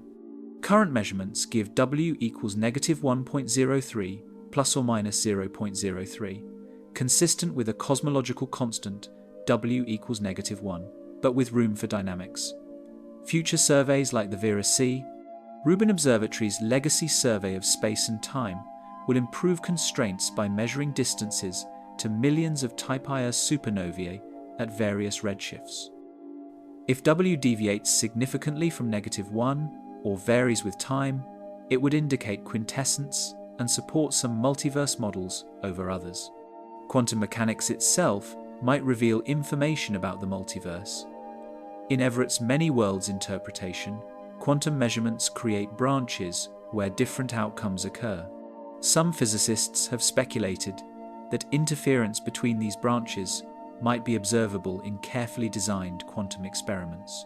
While mainstream quantum mechanics predicts no such interference, alternative formulations might allow testing whether other branches exist. This could be considered an experimental probe of a level 3 multiverse. All these tests share a common strategy: measure observable quantities precisely, compare to predictions from different models of what lies beyond the horizon, and use disagreement or agreement to constrain the larger structure.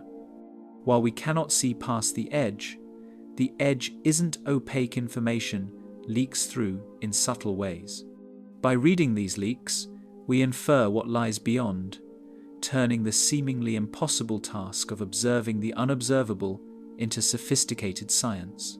The future telescopes that will peer deeper into cosmic darkness. The James Webb Space Telescope represents current technology's peak for observing the distant universe, but next-generation facilities under development will push dramatically further. These instruments will detect fainter galaxies at higher redshifts, measure the cosmic microwave background with unprecedented precision, and search for gravitational waves from the earliest moments of cosmic history. Together, they'll reveal more about what lies beyond our current horizon, and perhaps what lies beyond the ultimate horizon. The Nancy Grace Roman Space Telescope, formerly WFIRST, will launch in 2027 with a 2.4-meter mirror, the same size as Hubble, but with a field of view 100 times larger. Roman's primary mission is mapping dark energy's properties by observing Type Ia supernovae and gravitational lensing across enormous sky areas. But its wide field instrument will also conduct deep surveys detecting galaxies at redshifts up to 12, complementing JWST's smaller but deeper surveys with large area statistical power. Roman's coronagraph instrument will directly image exoplanets around nearby stars, searching for signs of life in exoplanet atmospheres. While not directly related to the cosmic horizon, discovering life beyond Earth would profoundly affect how we think about the universe beyond our observable region. If life emerged on Earth and nowhere else, it suggests life is extraordinarily rare. If we find life in our cosmic neighborhood, it suggests life is common and the infinite universe beyond our horizon teems with it. The Extremely Large Telescope, ELT, is under construction in Chile's Atacama Desert by the European Southern Observatory. Its 39-meter primary mirror, composed of 798 hexagonal segments, will gather 15 times more light than any existing optical telescope when it begins operations around 2028.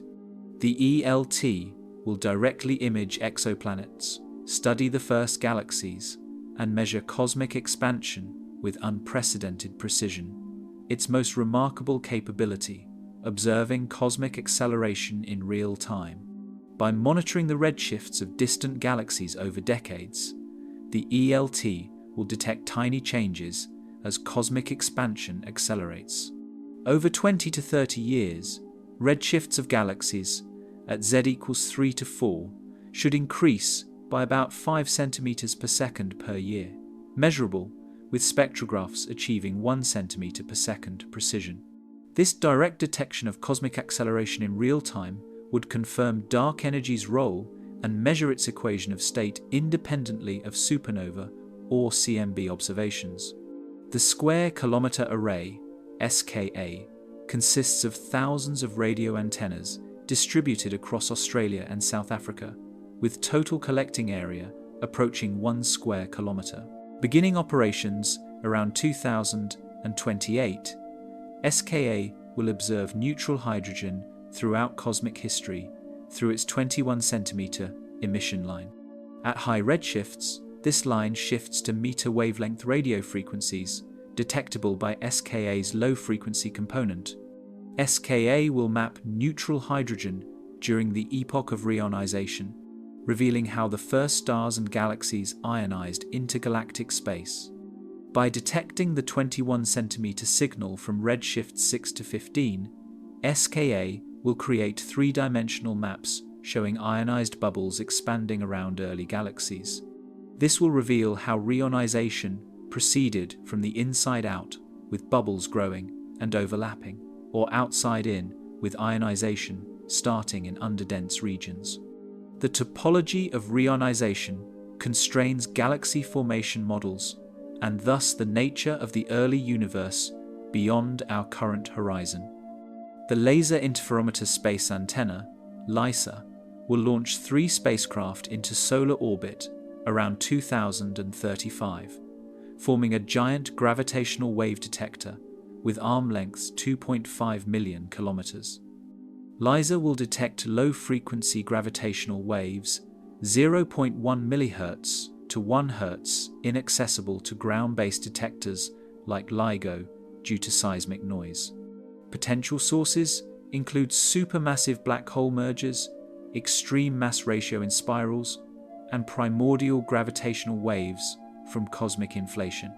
Primordial gravitational waves from inflation would carry information from the first 10-35 seconds after the Big Bang, before the CMB surface at 380,000 years.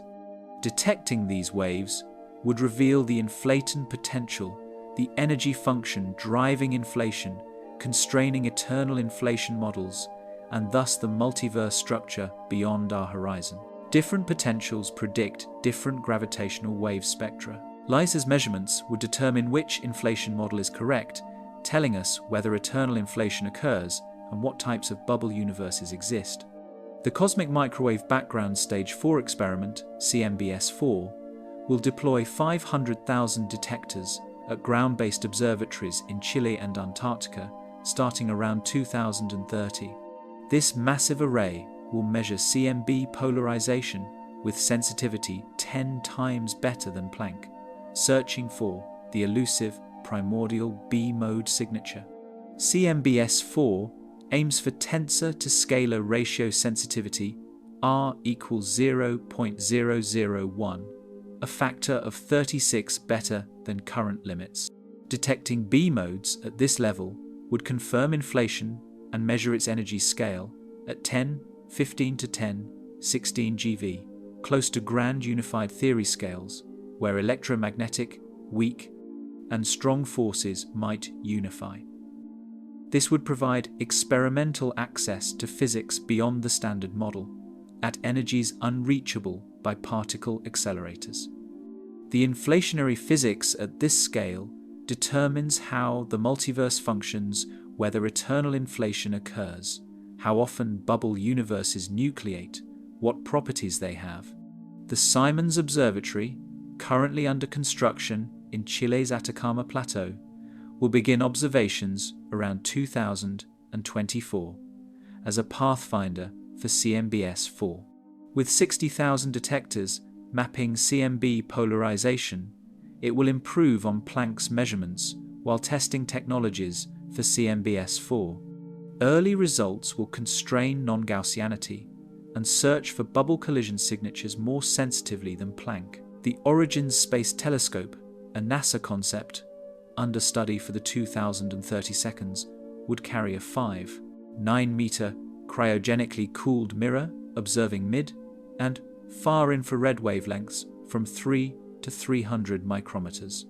Operating at 4 Kelvin, Origins would detect faint dust emission and molecular lines from the first galaxies, complementing JWST's near-infrared capabilities. Its HERO spectrometer would measure water vapor in exoplanet atmospheres, searching for biosignatures, signs of life beyond Earth. Detecting life on exoplanets would revolutionize how we think about the universe beyond our horizon. If life arose independently multiple times in our galaxy alone, it suggests life is common throughout the cosmos. The infinite universe beyond our horizon would contain not just infinite Earth-like planets, but infinite inhabited worlds with infinite civilizations. Fermi's paradox, where is everybody, would have a new answer. They're out there, but forever beyond our cosmic horizon, as isolated as we are. The Habitable Exoplanet Observatory, HAB-X, another NASA concept, would use a star shade, a giant flower-shaped screen flying 76,000 kilometers in front of a 4-meter space telescope to block starlight and directly image Earth-like exoplanets. By taking spectra of these planets, HAB-X would search for oxygen, methane, and other biosignature gases indicating life. Finding such signatures would prove life exists elsewhere, changing our perspective on cosmic significance. The Lynx X-ray Observatory, proposed for the 2030 seconds, would carry a 3-meter X-ray telescope 100 times more sensitive than Chandra. Lynx would detect X-ray emission from the first supermassive black holes at redshifts up to 20, revealing how these objects formed and grew. Since black holes trace deep gravitational potential wells where dark matter concentrates, mapping their distribution reveals cosmic structure formation at the earliest times. This constrains dark matter properties, and thus the universe's evolution beyond our current observational reach. The Breakthrough Starshot initiative, while not a telescope, aims to send tiny spacecraft to Alpha Centauri at 20% light speed using powerful lasers for propulsion. Reaching the nearest star system in 20 years and sending back images would begin humanity's expansion beyond the solar system. While Alpha Centauri is nowhere near our cosmic horizon, it represents a first step toward physical exploration of the universe beyond Earth. In trillions of years, if civilizations survive, they might explore significant fractions of their bubble universe before cosmic acceleration carries more distant galaxies beyond reach.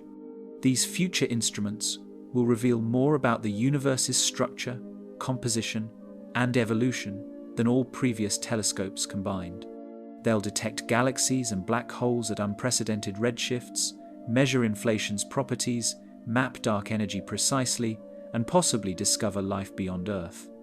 Each discovery will refine our understanding of what lies beyond the observable universe, not by seeing past the horizon directly, but by measuring the observable universe so precisely that we can infer the properties of the larger cosmos in which it's embedded, the accelerating expansion that seals our cosmic fate.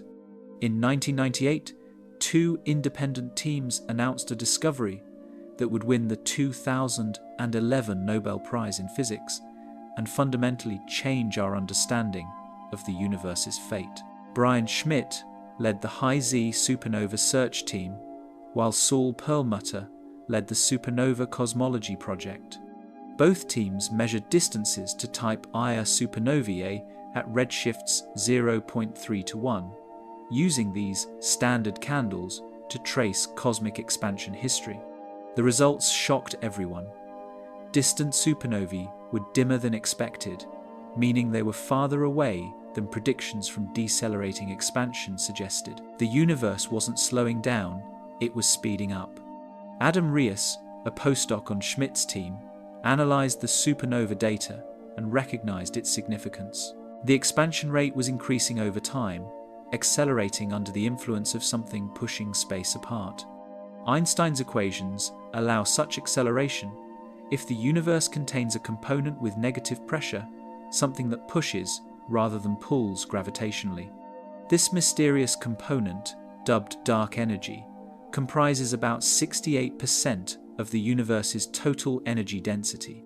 The simplest explanation for dark energy is Einstein's cosmological constant, a term in the gravitational field equations, representing energy inherent to space itself. Einstein introduced this term in 1917 to create a static universe, then abandoned it after Hubble discovered cosmic expansion, calling it his biggest blunder. But the cosmological constant makes a natural comeback as dark energy. Quantum field theory predicts vacuum energy from virtual particles constantly appearing and disappearing in empty space. This vacuum energy acts exactly like a cosmological constant. The problem: quantum field theory predicts vacuum energy density 120 orders of magnitude larger than observed 10, 120 times too big. This is the worst prediction in physics, the vacuum catastrophe or cosmological constant problem. Why the vacuum energy is so small, yet non-zero, remains one of physics' deepest mysteries. The anthropic multiverse offers one explanation. Most bubble universes have vacuum energies vastly different from ours, but only those with small values allow structure formation and observers.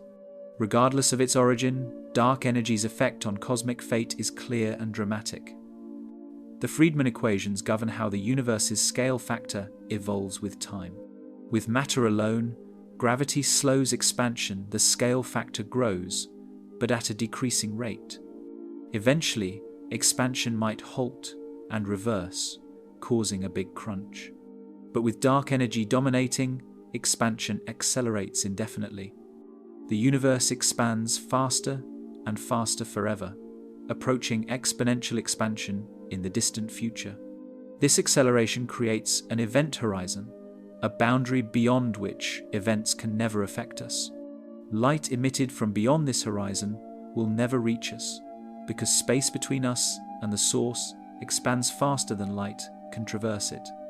The event horizon sits at about 16 billion light-years today.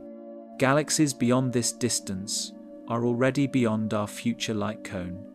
We'll never see them no matter how long we wait. As time passes, more galaxies cross the event horizon and disappear from view. Their light redshifts to longer wavelengths as cosmic expansion stretches it, shifting from visible to infrared to microwave to radio wavelengths. Eventually, the redshift becomes infinite photons, are stretched to infinite wavelength and zero energy, effectively disappearing. Over hundreds of billions of years, galaxy after galaxy will fade from view as they cross the event horizon, their last photons finally arriving, redshifted beyond detection. Lawrence Krauss, and Robert Scherer calculated the timeline in detail.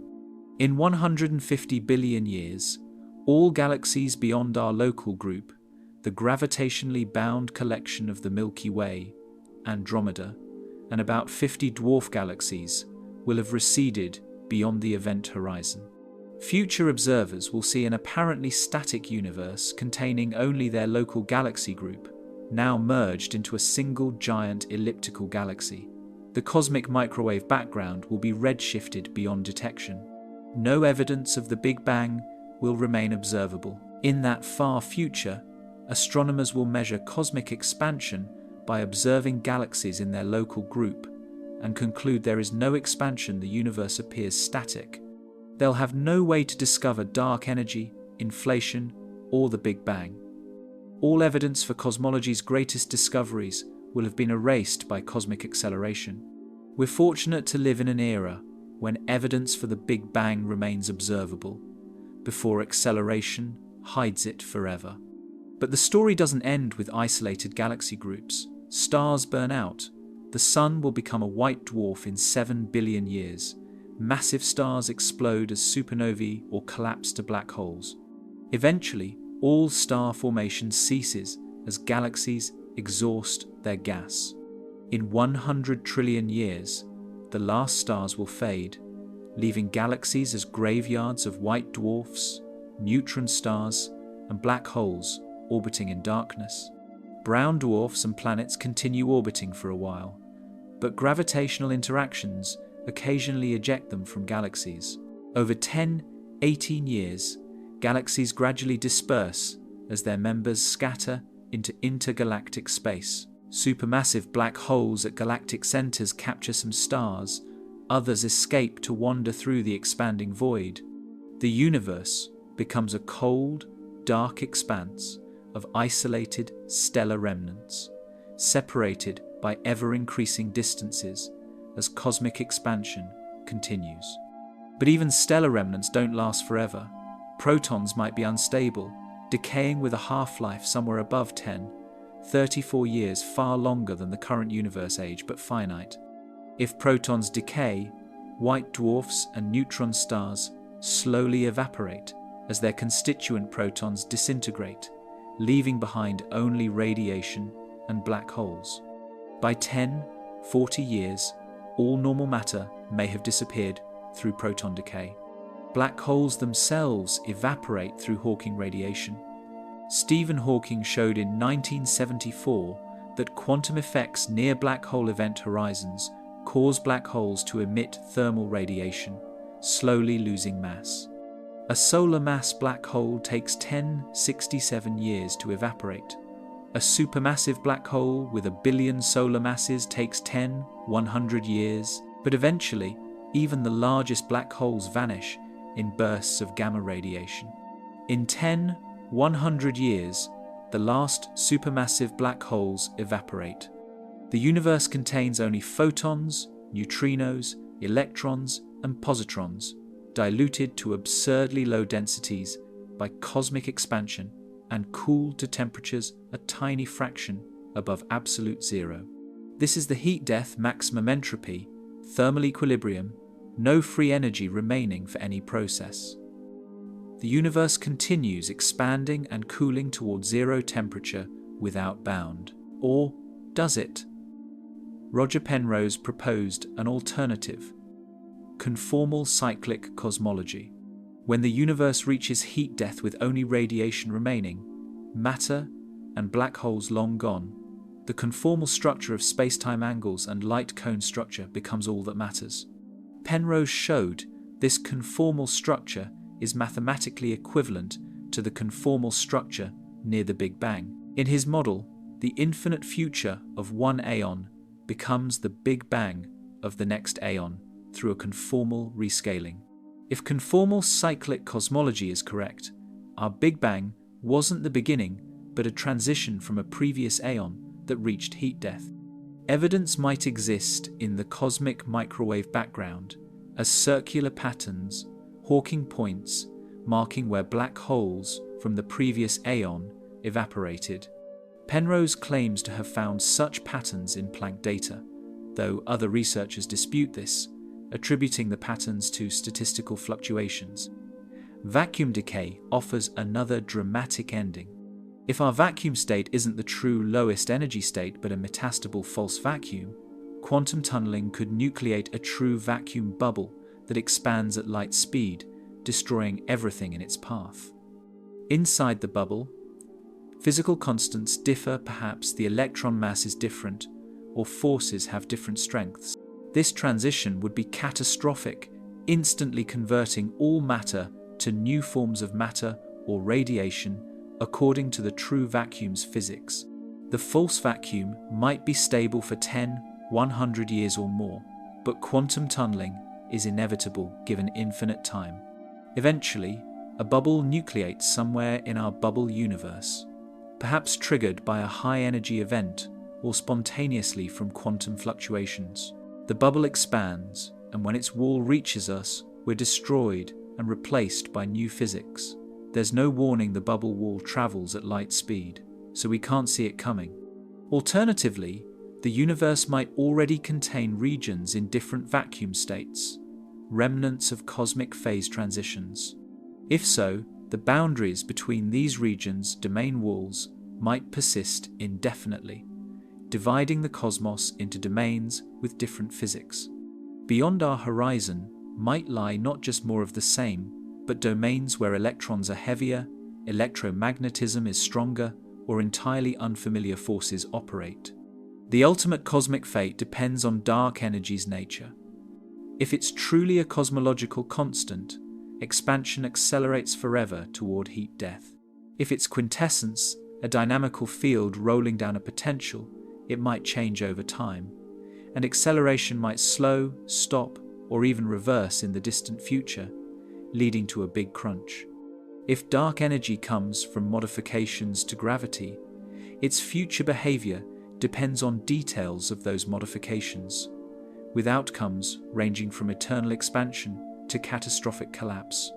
Current measurements constrain dark energy's equation of state to W equals negative 1.03 plus or minus 0.03, consistent with a cosmological constant. Future surveys will improve precision, determining whether W evolves with time, and thus whether eternal acceleration is certain or uncertain. But even with perfect measurements, some far future scenarios remain beyond prediction. Vacuum decay could occur at any time, and quantum gravity effects near the Planck scale might introduce unpredictable phenomena after 10, 100 years or more.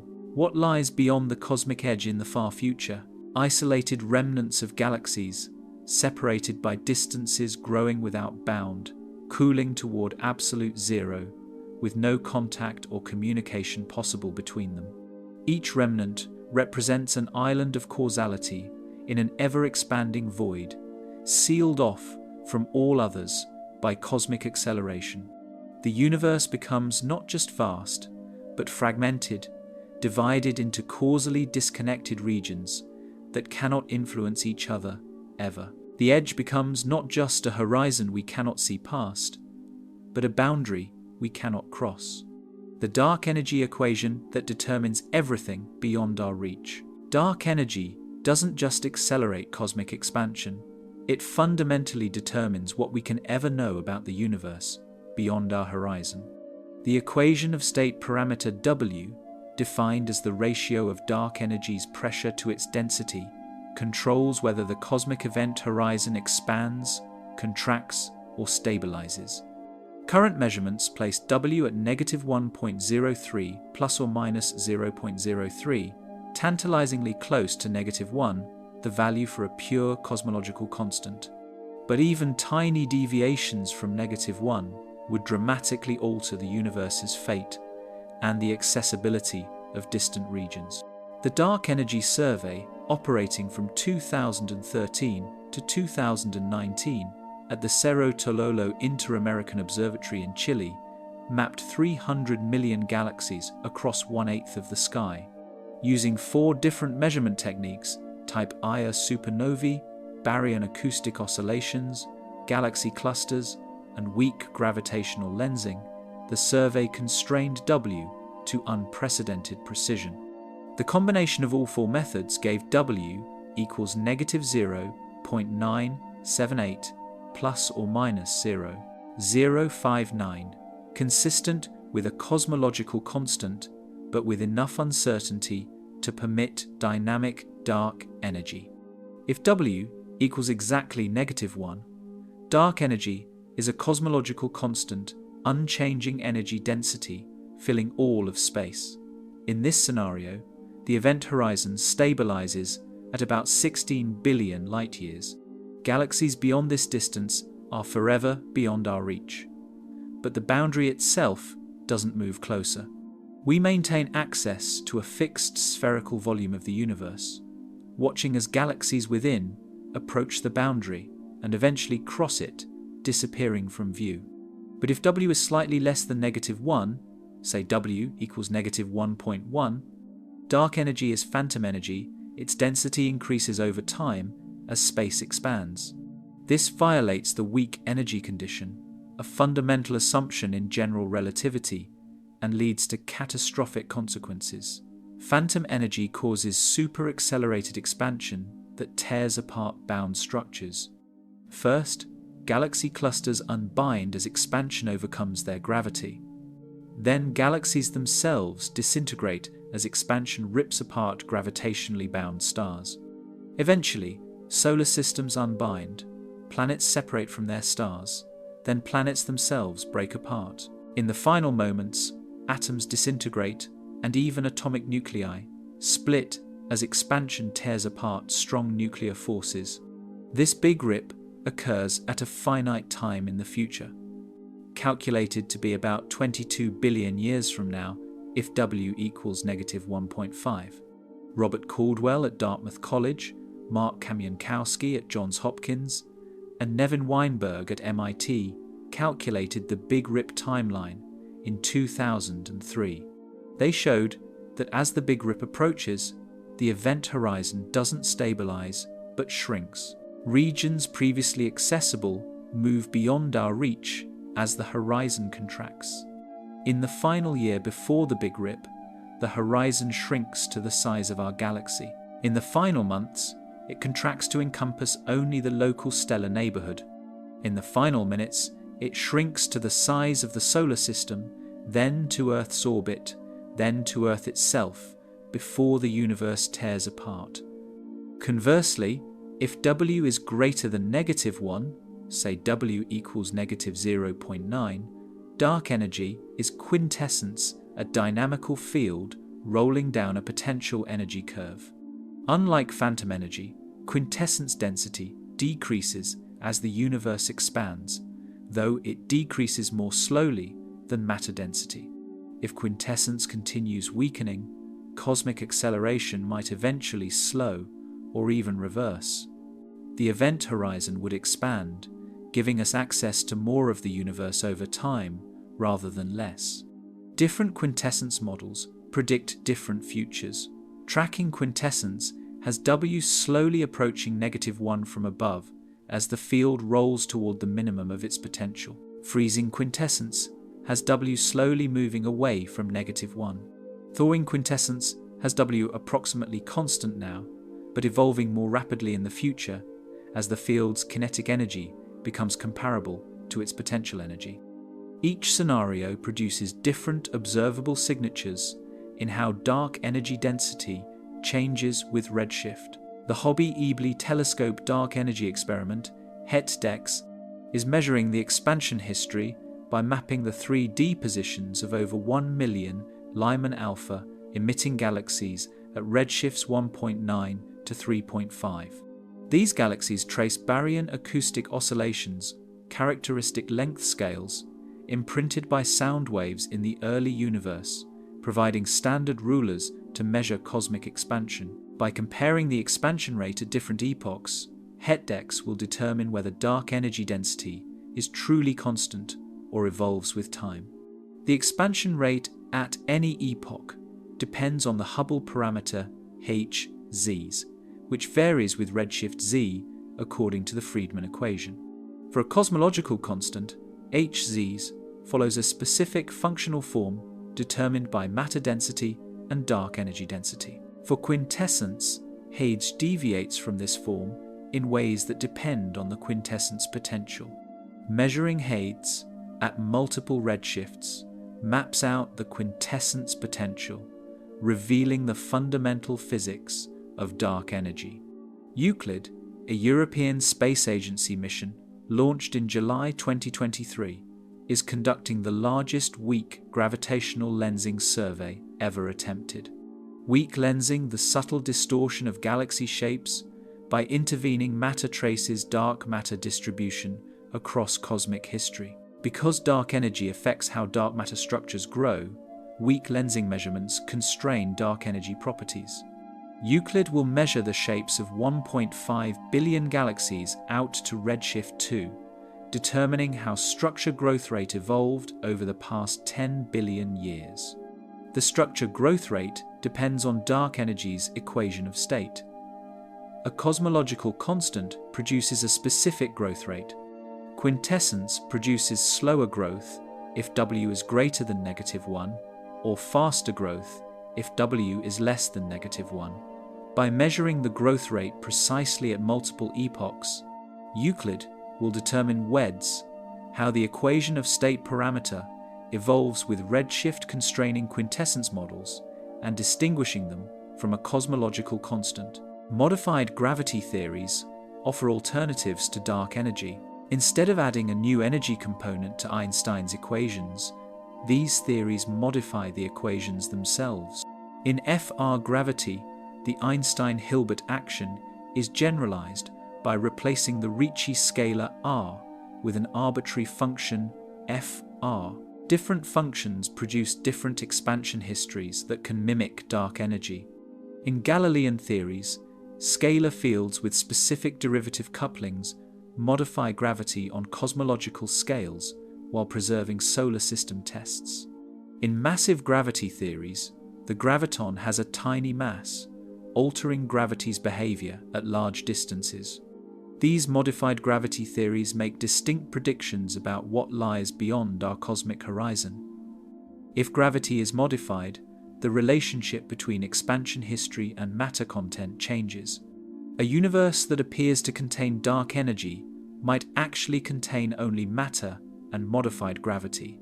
The regions beyond our horizon would then differ from dark energy predictions, perhaps containing more structure, different density fluctuations, or different expansion rates locally. Clifford Will's parameterized post-Newtonian framework provides a systematic way to test gravity theories. The framework introduces parameters measuring deviations from general relativity in various observational contexts. Solar system tests constrain these parameters to high precision, ruling out many modified gravity models. But cosmological tests probe different regimes where modifications might manifest.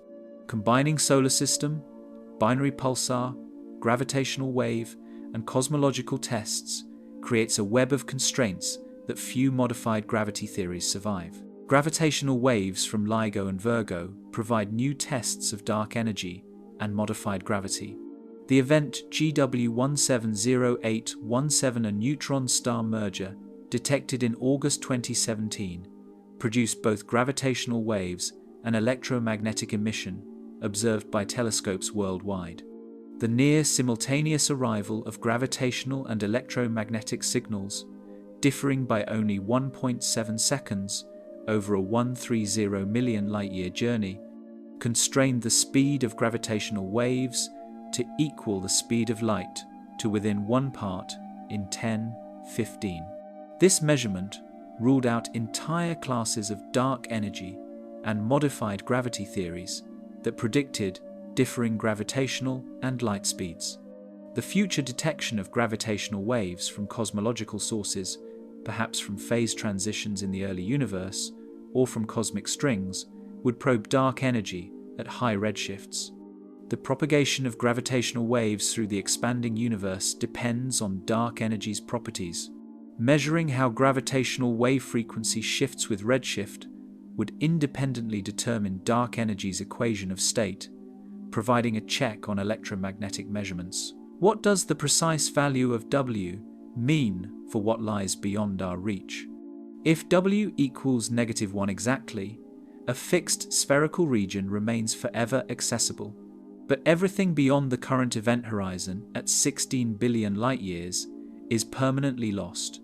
If W is less than -1, an ever-shrinking region remains accessible until the Big Rip destroys everything. If W is greater than -1, an expanding region becomes accessible, potentially allowing future civilizations to explore larger volumes of the universe before stars burn out. The difference between W equals -0.95 and W equals -1.05, a change of just 10%, determines whether we face isolation or catastrophe. Measuring W precisely isn't just cosmological bookkeeping, it's determining humanity's ultimate cosmic destiny, the quantum foam where space-time itself dissolves at the edge.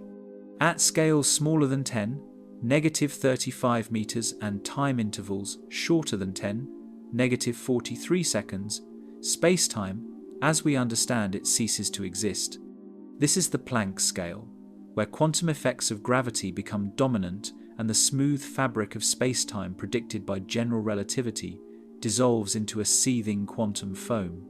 John Wheeler coined this term in the 1950 seconds to describe how space-time might fluctuate violently at these microscopic scales, with virtual black holes and wormholes constantly appearing and disappearing due to quantum uncertainty. The Planck length, approximately 1.616 times 10, -35 meters, is defined by combining fundamental constants: the gravitational constant g, Planck's constant h bar, and the speed of light c. At distances shorter than this, quantum uncertainty in space-time geometry becomes comparable to the geometry itself.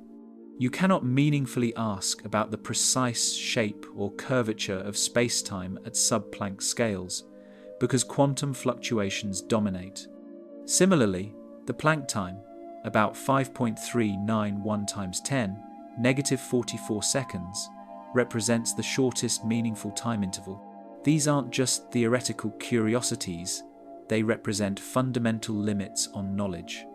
Werner Heisenberg's uncertainty principle, applied to measurements of space-time geometry, shows that attempting to measure distances more precisely than the Planck length requires concentrating enough energy in a small region to create a black hole, making the measurement impossible. The Planck scale represents an ultimate resolution limit beyond which space-time itself becomes indeterminate. But how does this relate to what lies beyond our cosmic horizon? The connection comes through the Bekenstein-Hawking entropy formula for black holes.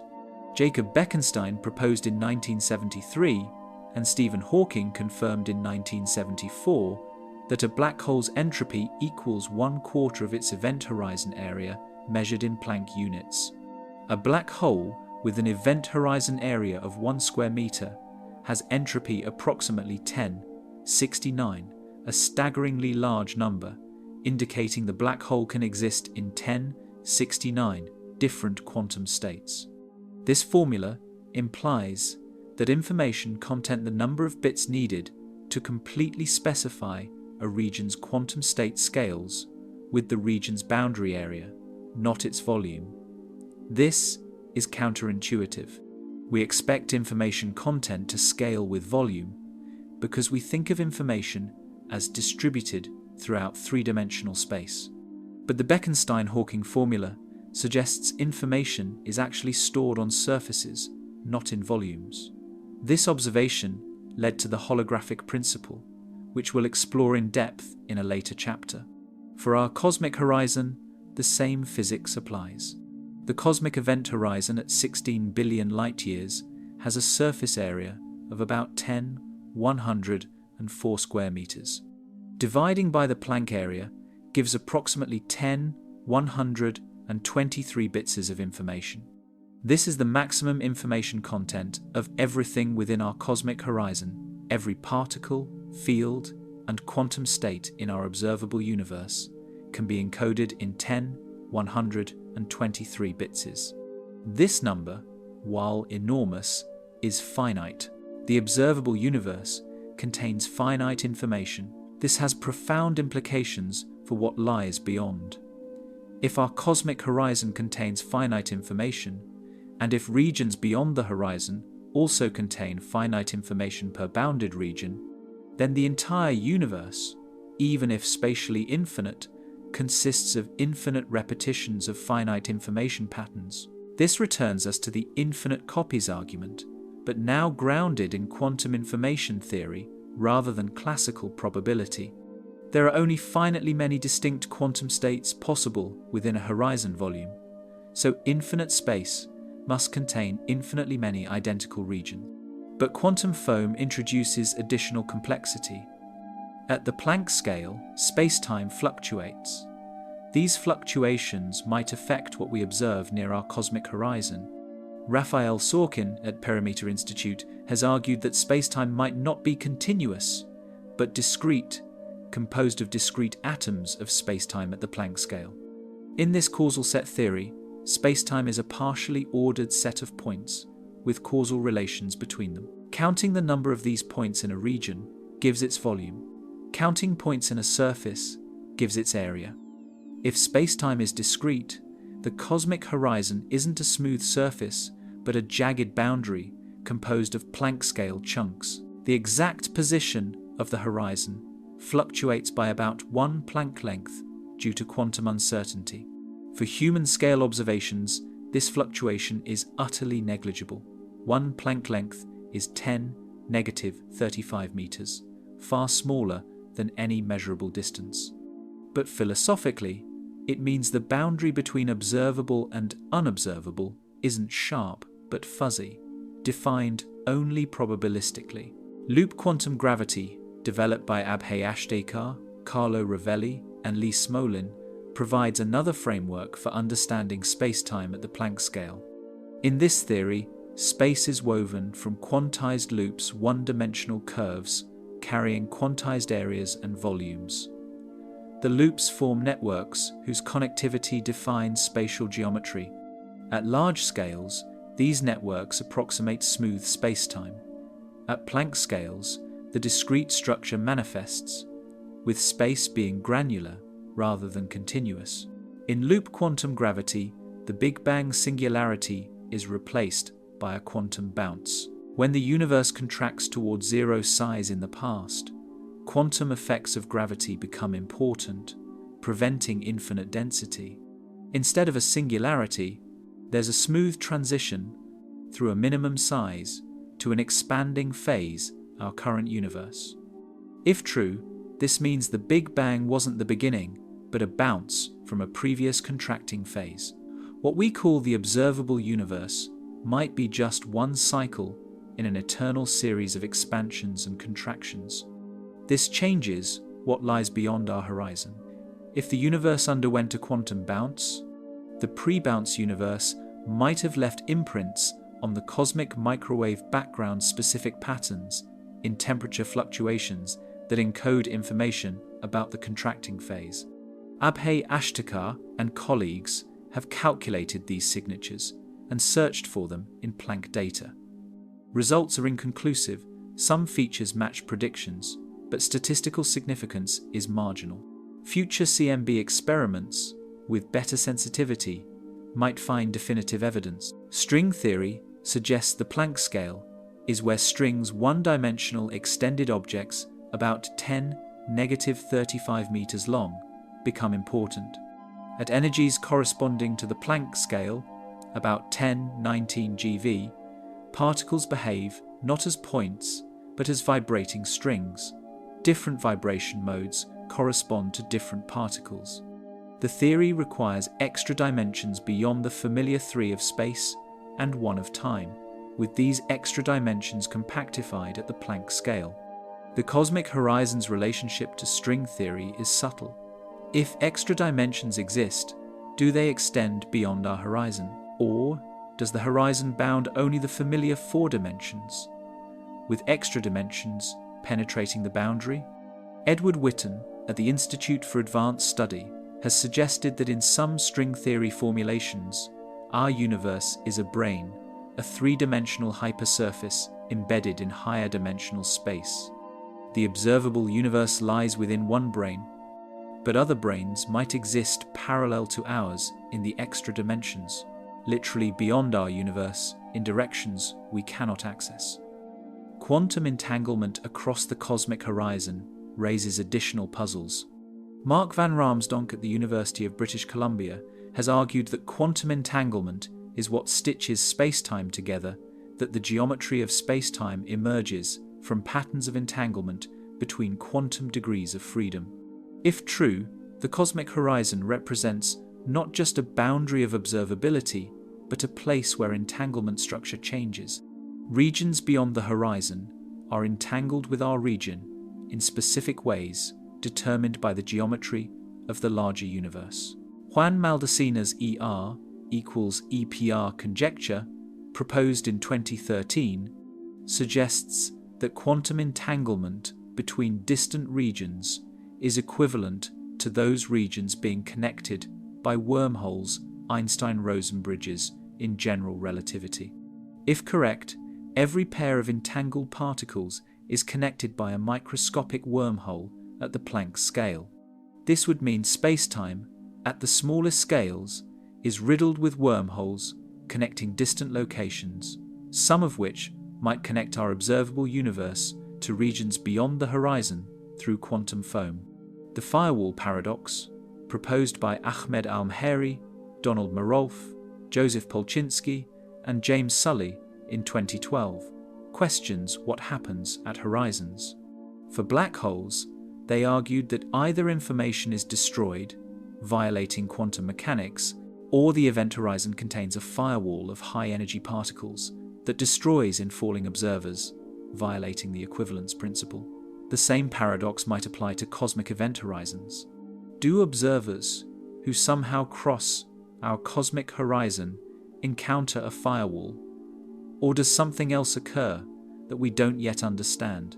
These quantum effects at horizons remain speculative because we lack a complete theory of quantum gravity, a theory consistently combining quantum mechanics and general relativity. String theory and loop quantum gravity are candidates, but neither is fully developed or experimentally confirmed. Until we have quantum gravity, our understanding of what happens at the Planck scale and at horizons remains incomplete. The cosmic horizon might be the place where our current physics breaks down, where new physics beyond general relativity and quantum field theory becomes necessary. The extra dimensions curled up beyond what eyes can see. In 1919, Theodore Kaluza proposed a stunning idea to Albert Einstein. What if there's a fifth dimension of spacetime curled up so small we don't notice it, and electromagnetism is actually the geometry of this hidden dimension? Einstein was intrigued, but skeptical. Oscar Klein refined the idea in 1926, suggesting the fifth dimension is compactified wrapped into a tiny circle with circumference around 10⁻35 meters, far too small to observe directly. This Kaluza-Klein theory didn't explain electromagnetism successfully, but it introduced a profound concept: extra dimensions beyond the familiar three of space and one of time. String theory requires extra dimensions not as optional additions, but as logical necessities. The mathematics of string theory only works in 10 or 11 total dimensions, 9 or 10 spatial dimensions plus time. 6 or 7 extra dimensions must be compactified, curled up small enough to evade detection.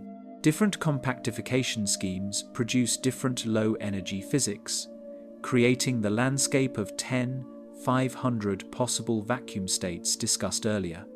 But here's the crucial question: do these extra dimensions extend beyond our cosmic horizon? Or does the horizon bound only the familiar 4 dimensions? Brian Greene at Columbia University explains that if extra dimensions exist, they exist everywhere in this room, inside your body, throughout our galaxy, and throughout the universe beyond our horizon. Every point, in the familiar four-dimensional spacetime, actually has 6 or 7 additional coordinate directions pointing into extra dimensions. We don't notice them because they're compactified. Traveling along an extra dimension brings you back to where you started after traversing a microscopic distance, like an ant walking around a thin wire.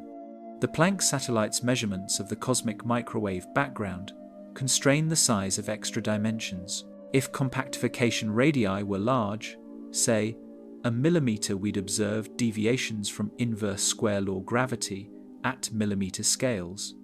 Experiments testing gravity at small distances, like the Hewitt-Wash experiments at the University of Washington, find no deviations down to 10 micrometers.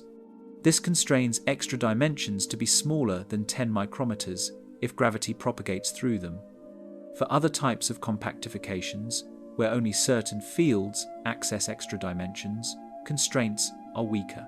Large extra dimensions, or LED, models proposed by Nima Arkani-Hamed, Savas Dimopoulos, and Gia Dvali in 1998 suggest some extra dimensions might be as large as a millimeter. In these models, gravity propagates through all dimensions, while standard model forces are confined to our four-dimensional brain. Gravity appears weak in 4 dimensions because it dilutes across extra dimensions. The fundamental Planck scale might be much lower than 10-19 GeV, perhaps as low as a few TeV, accessible to particle accelerators.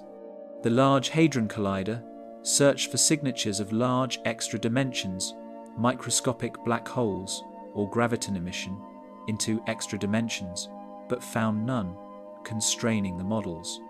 What does this mean for what lies beyond our cosmic horizon?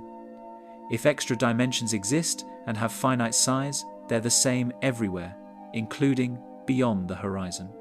A galaxy 100 billion light-years away, far beyond our observable universe, sits in space-time with the same extra dimensions compactified the same way as in our region.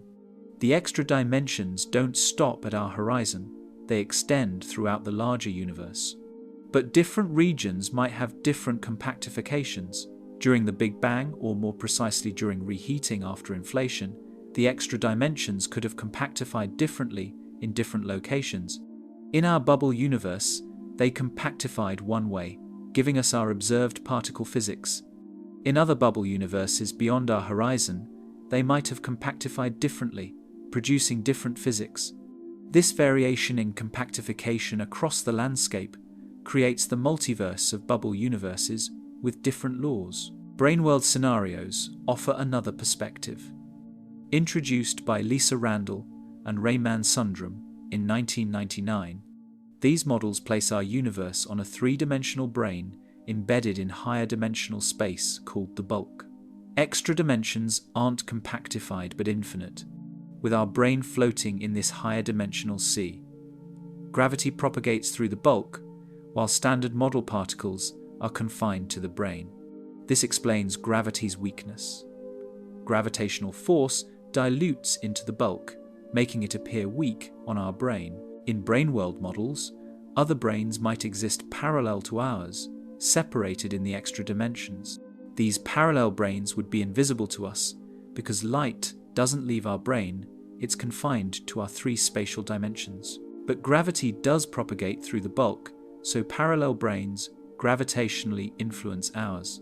A nearby parallel brain might explain dark matter. What we interpret as dark matter could be ordinary matter on a parallel brain, gravitating across the extra dimension to affect our brain without emitting light we can detect. The cosmic horizon in brainworld models raises interesting questions. Does our horizon bound only our brain, or does it extend into the bulk? If parallel brains exist beyond the edge in extra-dimensional directions, are they part of our universe or separate universes? The answer depends on definitions and geometry. If our universe means our brain, then parallel brains are separate, even if they're nearby in extra dimensions. If our universe means all connected space-time, then nearby brains are part of it. cosmic strings, one-dimensional defects in spacetime, predicted by some models, might connect regions of space through extra dimensions. A cosmic string could act as a shortcut, allowing signals to travel between points in four-dimensional space via a path through extra dimensions. If such strings exist, they might connect our observable region to regions beyond the horizon, providing a shortcut that bypasses the light speed limit in ordinary space. Searching for cosmic strings in gravitational lensing data is ongoing, but no confirmed detections exist. Calabi-Yau manifolds are the six-dimensional geometries most often used to compactify extra dimensions in string theory. These complex shapes have specific topological properties that preserve supersymmetry, a symmetry relating bosons and fermions. Thousands of possible Calabi-Yau manifolds exist, each giving different physics when used to compactify string theory. If the universe has different Calabi-Yau compactifications in different regions, this creates the landscape of vacua with different constants.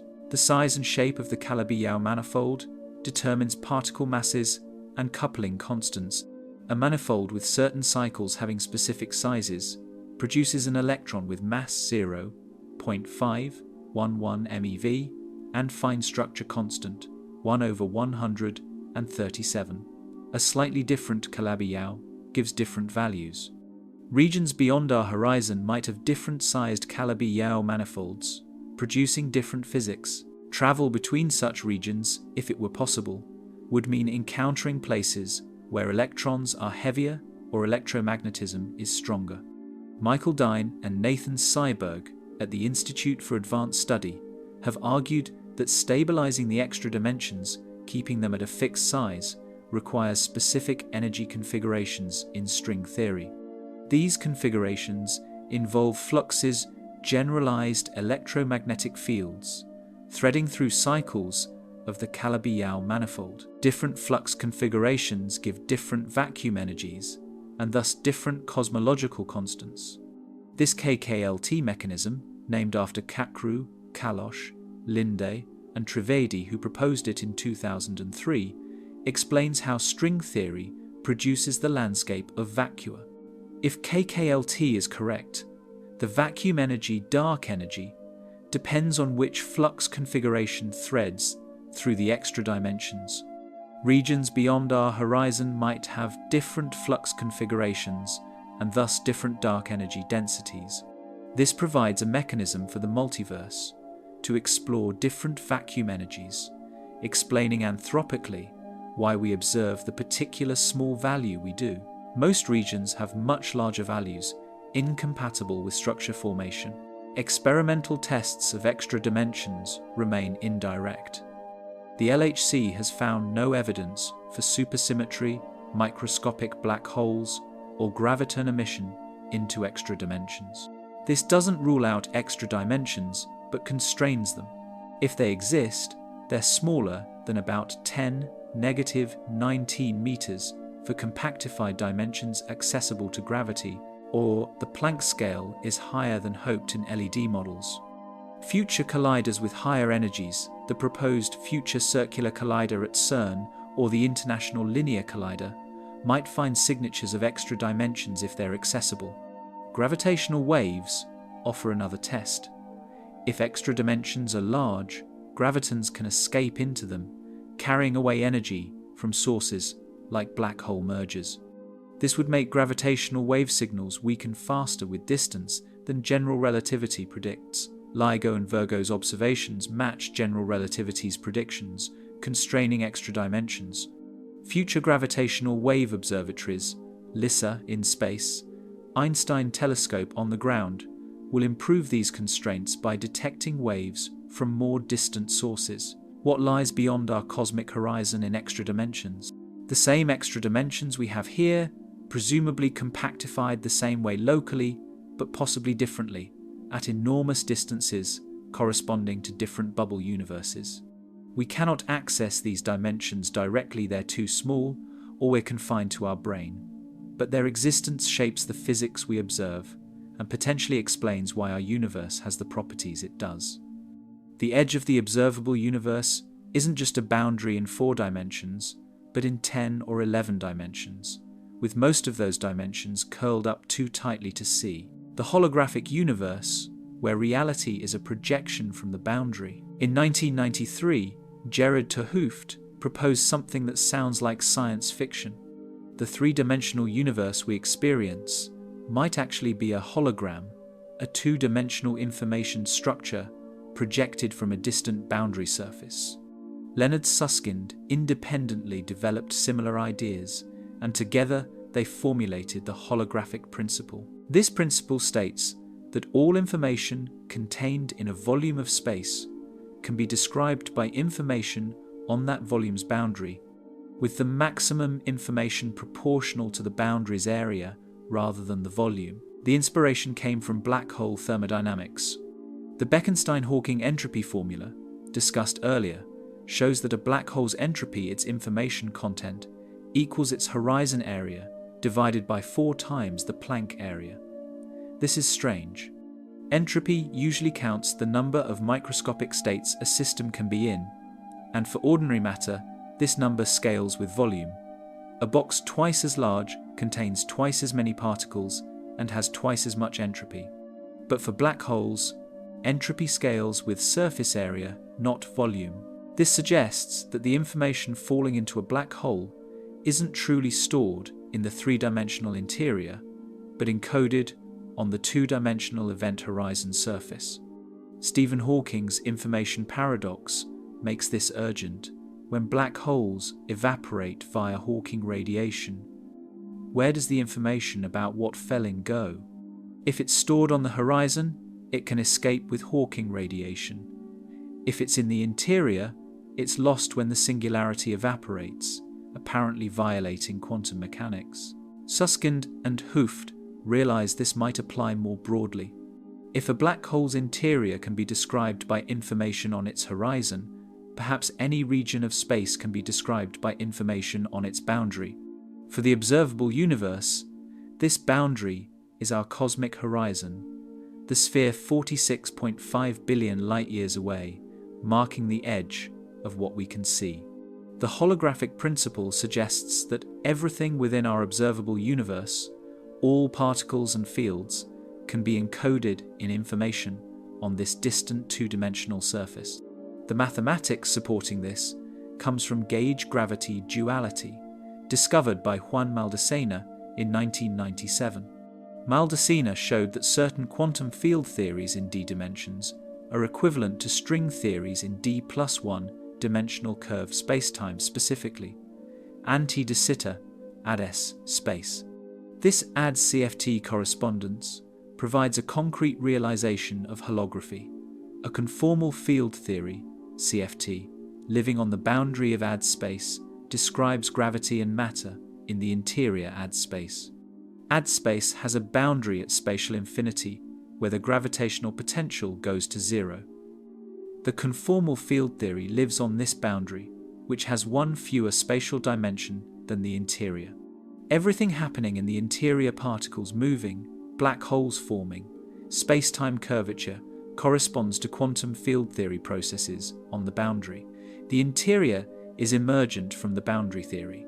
In this precise sense, the bulk universe is a hologram of the boundary.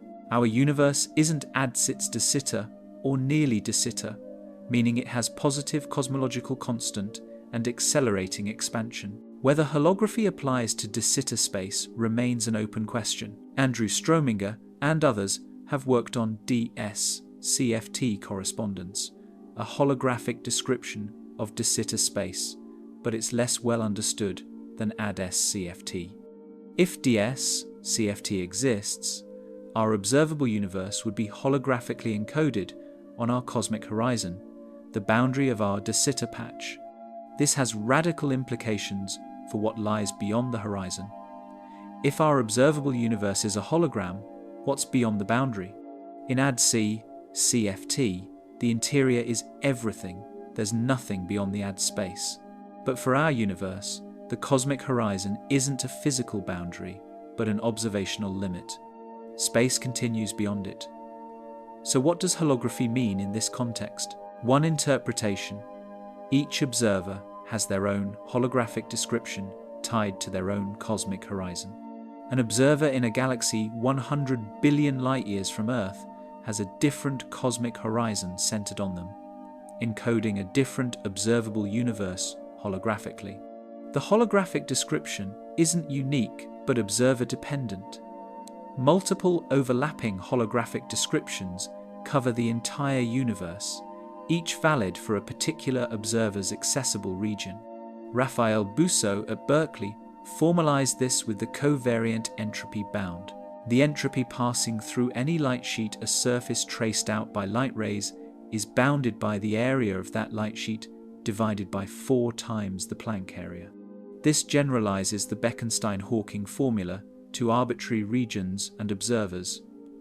For our cosmic horizon, the light sheet consists of light rays reaching us from the last scattering surface. The entropy on this sheet bounds the information in our observable universe. Brian Swingle at the University of Maryland and Mark van Ramsdonk have argued that spacetime itself emerges from quantum entanglement. In their framework, the smooth geometry we experience results from patterns of entanglement between degrees of freedom on the holographic boundary. When entanglement is maximal, the interior spacetime is smooth and flat. When entanglement is reduced, spacetime becomes curved or even disconnected. This suggests that what lies beyond our horizon depends on entanglement patterns we cannot directly access, but that shape spacetime geometry. The ER equals EPR conjecture, Einstein-Rosen bridges equal Einstein-Podolsky. Rosen entanglement connects quantum entanglement to wormholes. If 2 regions are maximally entangled, they're connected by a wormhole. This applies to our cosmic horizon. Regions just inside and just outside our horizon are entangled, possibly connected by microscopic wormholes.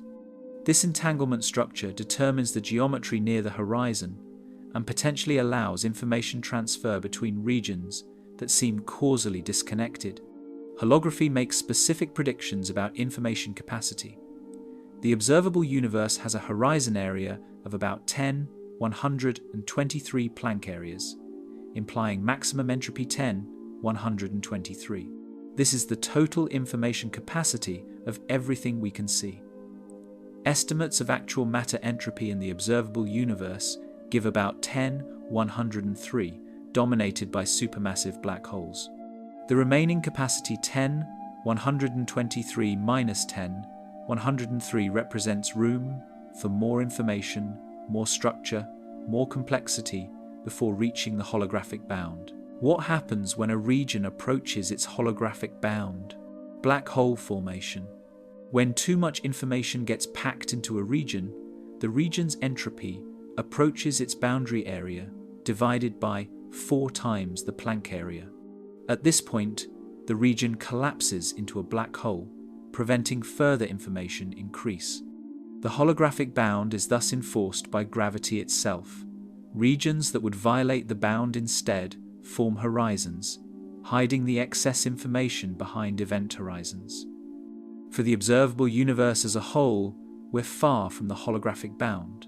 The actual entropy is 20 orders of magnitude less than the maximum. This means our observable universe can accommodate vastly more structure and information than it currently contains before holography forbids further growth. Future eras with more black holes and higher entropy will gradually approach the bound, but won't reach it until the far future when supermassive black holes dominate. Critics of holography argue it's unproven for de Sitter space and might not apply to our universe. The AD-S-CFT correspondence is well established mathematically, but AD space has very different properties from our universe. It's negatively curved, doesn't expand, and has no horizons comparable to our cosmic horizon. Extending holographic ideas from AD-S to de Sitter requires additional assumptions that might not hold. Until DS-CFT is developed rigorously, holography remains speculative as a description of our cosmos. Yet the holographic principle, offers a radically different perspective on what lies beyond the edge. If our universe is holographic, the edge isn't where space stops, but where the holographic description is encoded. Everything within every galaxy, star, planet, person corresponds to quantum information on a distant two-dimensional surface. What we perceive as three-dimensional depth is an illusion, a hologram projected from the boundary. Beyond the boundary, there might be another holographic description or a different framework entirely, but from our perspective, the boundary is where our holographic universe is defined. This connects to simulation theory in an intriguing way. A simulated universe would necessarily have finite information content limited by the computer running it. The holographic bound provides a natural information limit for any finite region. If we're in a simulation, the simulation's information content can't exceed the holographic bound for our observable universe 10^123 bits. This is an enormous number, but it's finite. A sufficiently advanced civilization could, in principle, simulate a universe with this information content, making holography consistent with simulation theory. The timeline where simultaneity breaks down across cosmic distances. When you look at the Andromeda Galaxy, 2.5 million light-years away, you see it as it was 2.5 million years ago. The light you detect left Andromeda when early humans were developing stone tools. This time delay is obvious. Light takes time to travel, so distant objects appear as they were in the past. But there's a deeper question. What's happening in Andromeda right now? The answer, it depends on your reference frame. There is no absolute now spanning cosmic distances. Einstein's special relativity demolished absolute simultaneity.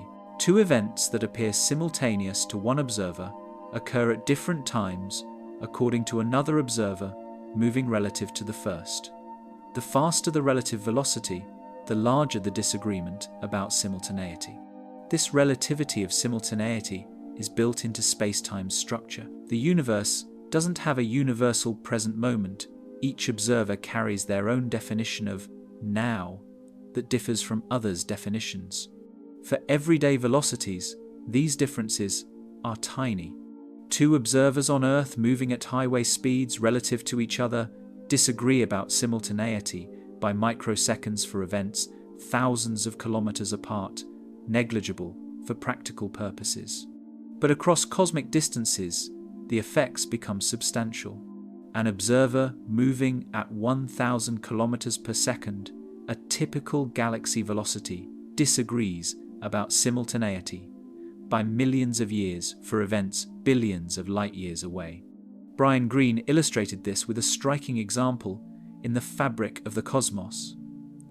Imagine an alien in a galaxy 10 billion light-years from Earth. If the alien is at rest relative to Earth, both agree on what's happening on Earth now, currently, you reading this sentence. But if the alien rides a bike toward Earth at 10 miles per hour, their definition of now shifts backward by about 150 years of Earth time. According to simultaneity in their reference frame, it's currently 1,875 on Earth. If they turn around and bike away from Earth, their now shifts forward 150 years to 2,175. This isn't metaphorical. Within special relativity's framework, the alien biking toward Earth really does have a reference frame, where 1,875 is happening on Earth right now. That reference frame is as valid as ours. There's no objective fact about what's happening on Earth at this moment. From the alien's perspective, it depends on their velocity. This relativity of simultaneity becomes more dramatic at larger distances and higher velocities. For regions beyond our cosmic horizon, say 100 billion light-years away, the ambiguity becomes extreme. An observer in a galaxy far beyond our horizon, moving at different velocities, would have drastically different definitions of what's happening in our region now. One observer might define now such that our present corresponds to their year 5 billion CE. Another observer, moving differently, defines now such that our present corresponds to their year 8000 BCE. Both definitions are equally valid within relativity. This raises a philosophical puzzle about the reality of distant regions.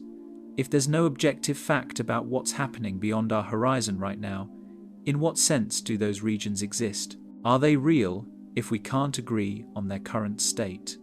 Einstein and others argued that the lack of absolute simultaneity doesn't undermine reality.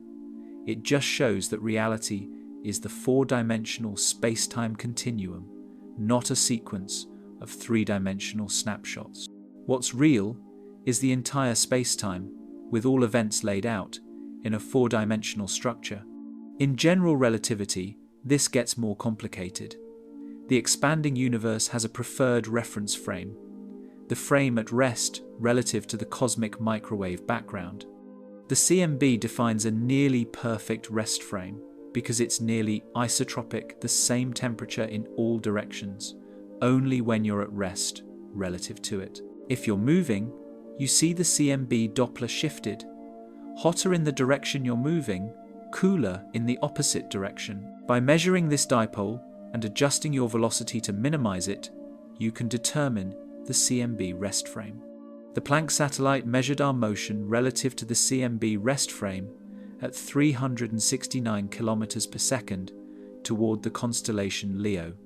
This motion comes from the Sun's orbit around the Milky Way, the Milky Way's motion through the local group, and the local group's motion toward the Virgo cluster. When cosmologists talk about cosmic time, the time since the Big Bang, they mean proper time measured by observers at rest in the CMB frame. This defines a universal cosmic time coordinate, partially restoring a notion of cosmic simultaneity. But this is a choice, not a requirement. We could use different time coordinates, and the physics would look different but make the same predictions. The CMB rest frame is convenient because it makes the universe look isotropic, the same in all directions. In other frames, the universe appears anisotropic, expansion faster in some directions than others. But this anisotropy is coordinate dependent, not physical. No frame is privileged by the laws of physics, even if one is more convenient. For regions beyond our cosmic horizon, cosmic time in the CMB frame gives one answer to what's happening there now. But observers in those distant regions, using their own CMB frame, would define now differently. If those regions are receding from us due to cosmic expansion, their CMB frame moves relative to ours. The relative velocity grows with distance. At 1 billion light-years, recession velocity is about 20,000 kilometers per second. At our cosmic horizon, it's 3 times the speed of light. This means observers at our cosmic horizon, in their CMB rest frame, define now very differently from us. Events we consider simultaneous across our observable universe occur at wildly different times in their frame. Our now spans 380,000 years after the Big Bang to 13.8 billion years after the entire history of the observable universe. From their perspective, all of our cosmic history is compressed into a single moment due to relativistic effects of our recession velocity approaching light speed. Conversely, regions beyond our horizon that we cannot see exist, spread across many different cosmic times from our perspective. Some regions we cannot see are currently undergoing their equivalent of Big Bang nucleosynthesis, just 3 minutes old. Others are middle-aged, 7 billion years old, like our universe when Earth formed. Still others are ancient, 30 billion years old in local cosmic time, far older than any part of our observable universe. The lack of absolute simultaneity means what exists beyond the edge depends on which time coordinate we choose. But time is stranger still near horizons. In general relativity, time dilation occurs near massive objects. Clocks tick slower in stronger gravitational fields. Near a black hole's event horizon, time dilation becomes infinite. From an outside observer's perspective, an object falling toward the horizon appears to freeze, never quite reaching it, its clock slowing asymptotically. From the falling object's perspective, time passes normally, and it crosses the horizon in finite proper time, unaware anything unusual happens. An analogous effect occurs at our cosmic event horizon. An observer accelerating to reach the horizon would experience time passing normally. But from our perspective, watching them accelerate toward the horizon, they would appear to slow down, redshift, and fade. We'd never see them cross the horizon. Their light would be redshifted to infinite wavelength, and their clocks would appear to stop. They cross the horizon from their perspective, but not from ours, similar to black hole horizons. This symmetry is fundamental to horizon physics. Just as we cannot see beyond our cosmic horizon, observers beyond cannot see into our region. We're separated by a horizon that's one way from each side. From our perspective, they're beyond our future light cone. They'll never see light we emit today. From their perspective, we're beyond their past light cone. Light from their location will never reach us. The horizon is a two-way boundary in space-time, dividing causally disconnected regions. Don Page at the University of Alberta has calculated that in an eternally inflating multiverse with infinite time, most observers exist in regions where their cosmic time is vastly larger than ours 10, 100 years or more. These observers, called Boltzmann brains, arise as random thermal fluctuations in the late universe after all stars have died. If we select a random observer from all observers that will ever exist, we're most likely to be a Boltzmann brain momentarily fluctuating into existence with false memories, rather than an actual evolved being in a young universe. This conclusion troubles cosmologists because it seems absurd. We're clearly not Boltzmann brains. The resolution might involve cosmological selection effects or anthropic reasoning about which times and places produce observers. But it highlights that time's nature across the multiverse creates strange possibilities. Beyond our horizon, at different cosmic times, vastly different conditions prevail, from hot big bangs to cold heat deaths to random fluctuations producing fleeting consciousness. The Planck scale wilderness, where known physics ends completely. At energies approaching the Planck energy, about 1.22 times 10, 19 GeV, or roughly 2 billion joules, concentrated in a single particle, the gravitational interaction between particles becomes comparable to other forces. A photon with Planck energy has a wavelength equal to the Planck length, and its energy is sufficient that the gravitational field it creates is strong enough to form a black hole with a Schwarzschild radius equal to its wavelength. At this point, quantum mechanics and general relativity come into direct conflict, and neither theory can be trusted without the other. The Large Hadron Collider, the most powerful particle accelerator ever built, reaches energies around 14 TeV, or 14 times 10 to the power of 12 electron volts, about 1 trillion times less than the Planck energy. Reaching Planck energy would require an accelerator ring the size of our galaxy. This is why quantum gravity remains theoretical rather than experimental. We cannot probe the Planck scale directly with current or foreseeable technology. Everything we say about physics at the Planck scale comes from theoretical extrapolation, not experimental observation. Yet the Planck scale is where the universe's deepest secrets might hide. String theory, loop quantum gravity, asymptotic safety, causal set theory, and other quantum gravity approaches make different predictions about what happens at this scale. These predictions might determine what lies beyond our cosmic horizon. If different quantum gravity theories apply in different regions, perhaps selected during eternal inflation, as different bubbles nucleate with different Planck scale physics, then the multiverse includes not just different constants, but different fundamental theories. String theory predicts that at the Planck scale, point particles are replaced by extended one-dimensional strings. These strings vibrate in different modes, each mode corresponding to a different particle.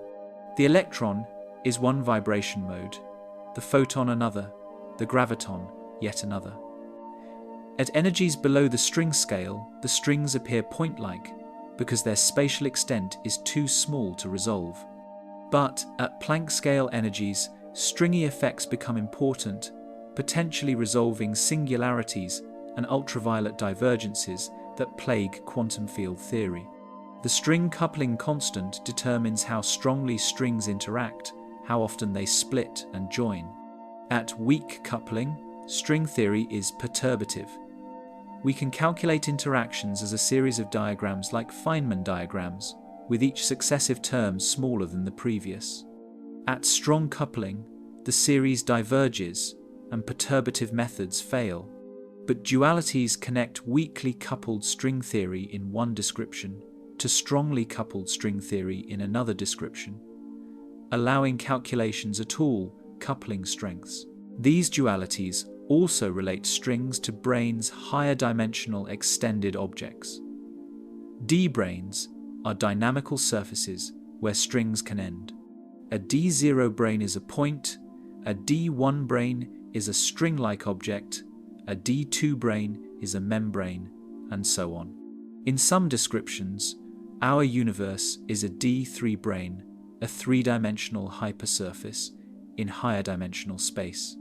Particles and forces arise from strings attached to our brain, while gravity comes from closed strings that can move freely in the bulk. This brain world picture, discussed earlier, emerges naturally from string theory. Loop quantum gravity takes a different approach. Instead of starting with strings in a background spacetime, it quantizes spacetime itself. The theory describes spacetime as a network of loops, one-dimensional curves carrying quantized geometric information. Nodes where loops intersect represent discrete quanta of volume. Links between nodes represent discrete quanta of area. At macroscopic scales, this network approximates smooth spacetime. At the Planck scale, the discrete structure manifests, with spacetime being granular. This granularity has observable consequences. Carlo Rovelli and Lee Smolin showed that in loop quantum gravity, area and volume are quantized. The minimum possible area is proportional to the Planck area, about 10⁻70 square meters. The minimum volume is proportional to the Planck volume, about 10⁻105 cubic meters. Space cannot be divided into arbitrarily small regions. There's a fundamental discreteness. This contradicts the continuum picture of general relativity, where spacetime is smooth at all scales. If spacetime is discrete, what happens at our cosmic horizon? The horizon is usually described as a smooth, two-dimensional surface, but in loop quantum gravity, it would be a jagged collection of Planck scale area quanta, like a fine mesh rather than a continuous sheet. The number of quanta in our cosmic horizon is approximately 10⁻123, the same number that appears in the holographic bound. This coincidence suggests a deep connection between loop quantum gravity and holography. Asymptotic safety, proposed by Steven Weinberg in 1979 and developed by Martin Reuter and others, offers a third approach to quantum gravity. In this framework, general relativity is not a fundamental theory, but an effective field theory, valid only at low energies. At high energies approaching the Planck scale, quantum corrections modify Einstein's equations. But instead of diverging to infinity, as in naive quantization, the corrections reach a fixed point where the theory becomes scale invariant. This fixed point makes the theory well defined at arbitrarily high energies. If asymptotic safety is correct, spacetime remains continuous even at the Planck scale. There's no fundamental discreteness as in loop quantum gravity, no strings as in string theory. Instead, quantum fluctuations of the metric, the function defining distances and angles become large but controlled by the fixed point. The effective gravitational constant and cosmological constant flow toward fixed values as energy increases, preventing divergences and making quantum gravity calculable. These different approaches predict different physics beyond our cosmic horizon if different quantum gravity theories apply in different regions. A region where string theory applies might have extra dimensions and vibrating strings at the Planck scale. A region where loop quantum gravity applies might have discrete spacetime with quantized geometry. A region where asymptotic safety applies might have continuous but strongly quantum spacetime with flowing couplings. Each produces different signatures that might be detectable in precision cosmological observations. The Transplanckian problem in inflationary cosmology touches on these issues. Inflation stretches quantum fluctuations from sub-Planck scales to cosmic scales. Fluctuations currently observable in the CMB were smaller than the Planck length during early inflation. Their dynamics at Transplanckian scales, where quantum gravity effects dominate, determined the initial conditions for inflation. Different quantum gravity theories predict different Transplanckian physics and thus different inflationary signatures. Robert Brandenberger and Jerome Martin showed in 2001 that Transplanckian physics can leave imprints on the CMB power spectrum deviations from the nearly scale-invariant spectrum predicted by simple inflation. These deviations depend on how physics behaves at the Planck scale. If spacetime is discrete, high-frequency modes are cut off, modifying the spectrum at small scales. If spacetime remains continuous, but quantum gravity introduces dispersion, modes propagate differently, again modifying the spectrum. Current CMB observations show no clear Transplanckian effects, constraining how radically quantum gravity modifies standard physics. The power spectrum is nearly scale-invariant across all observable scales, suggesting Transplanckian physics doesn't dramatically alter fluctuations. This rules out some quantum gravity models that predict large Transplanckian corrections, but allows others that predict small corrections or corrections at unobservably small scales. The Planck scale also determines the ultimate limits on measurement. The Heisenberg uncertainty principle, combined with gravity, implies that measuring a length more precisely than the Planck length requires concentrating enough energy to create a black hole, making the measurement impossible. This sets a fundamental limit on spatial resolution. Similarly, measuring time more precisely than the Planck time is impossible. The Planck scale represents not just where our theories break down, but where the concept of measurement itself becomes ill-defined. What does this mean for regions beyond our horizon? If the Planck scale is where physics changes fundamentally, and if different regions have different Planck scale physics, then the multiverse is even more diverse than the string landscape suggests. Different regions might have different minimal lengths, different discretization scales, different quantum gravity regimes. These differences would propagate to low energies, affecting particle physics and cosmology in those regions.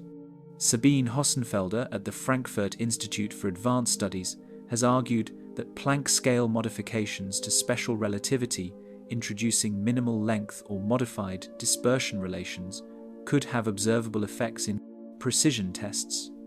Photons from distant gamma-ray bursts traveling for billions of years might show energy-dependent arrival times if Planck-scale physics introduces dispersion. Current observations constrain such effects tightly, ruling out many models but leaving room for others with smaller corrections. The Planck-scale wilderness is where known physics ends and speculation begins. We have candidate theories, string theory, loop quantum gravity, asymptotic safety, but no experimental confirmation. The next generation of cosmological observations, better CMB measurements, gravitational wave detections, tests of quantum mechanics on cosmic scales, might provide indirect evidence for one approach over others. Until then, what happens at the Planck scale and how it affects regions beyond our cosmic horizon remains one of physics' deepest mysteries. The edge of the universe might be where the Planck-scale wilderness begins, where the familiar smooth space-time dissolves into quantum foam, discrete networks, or vibrating strings, depending on which theory proves correct.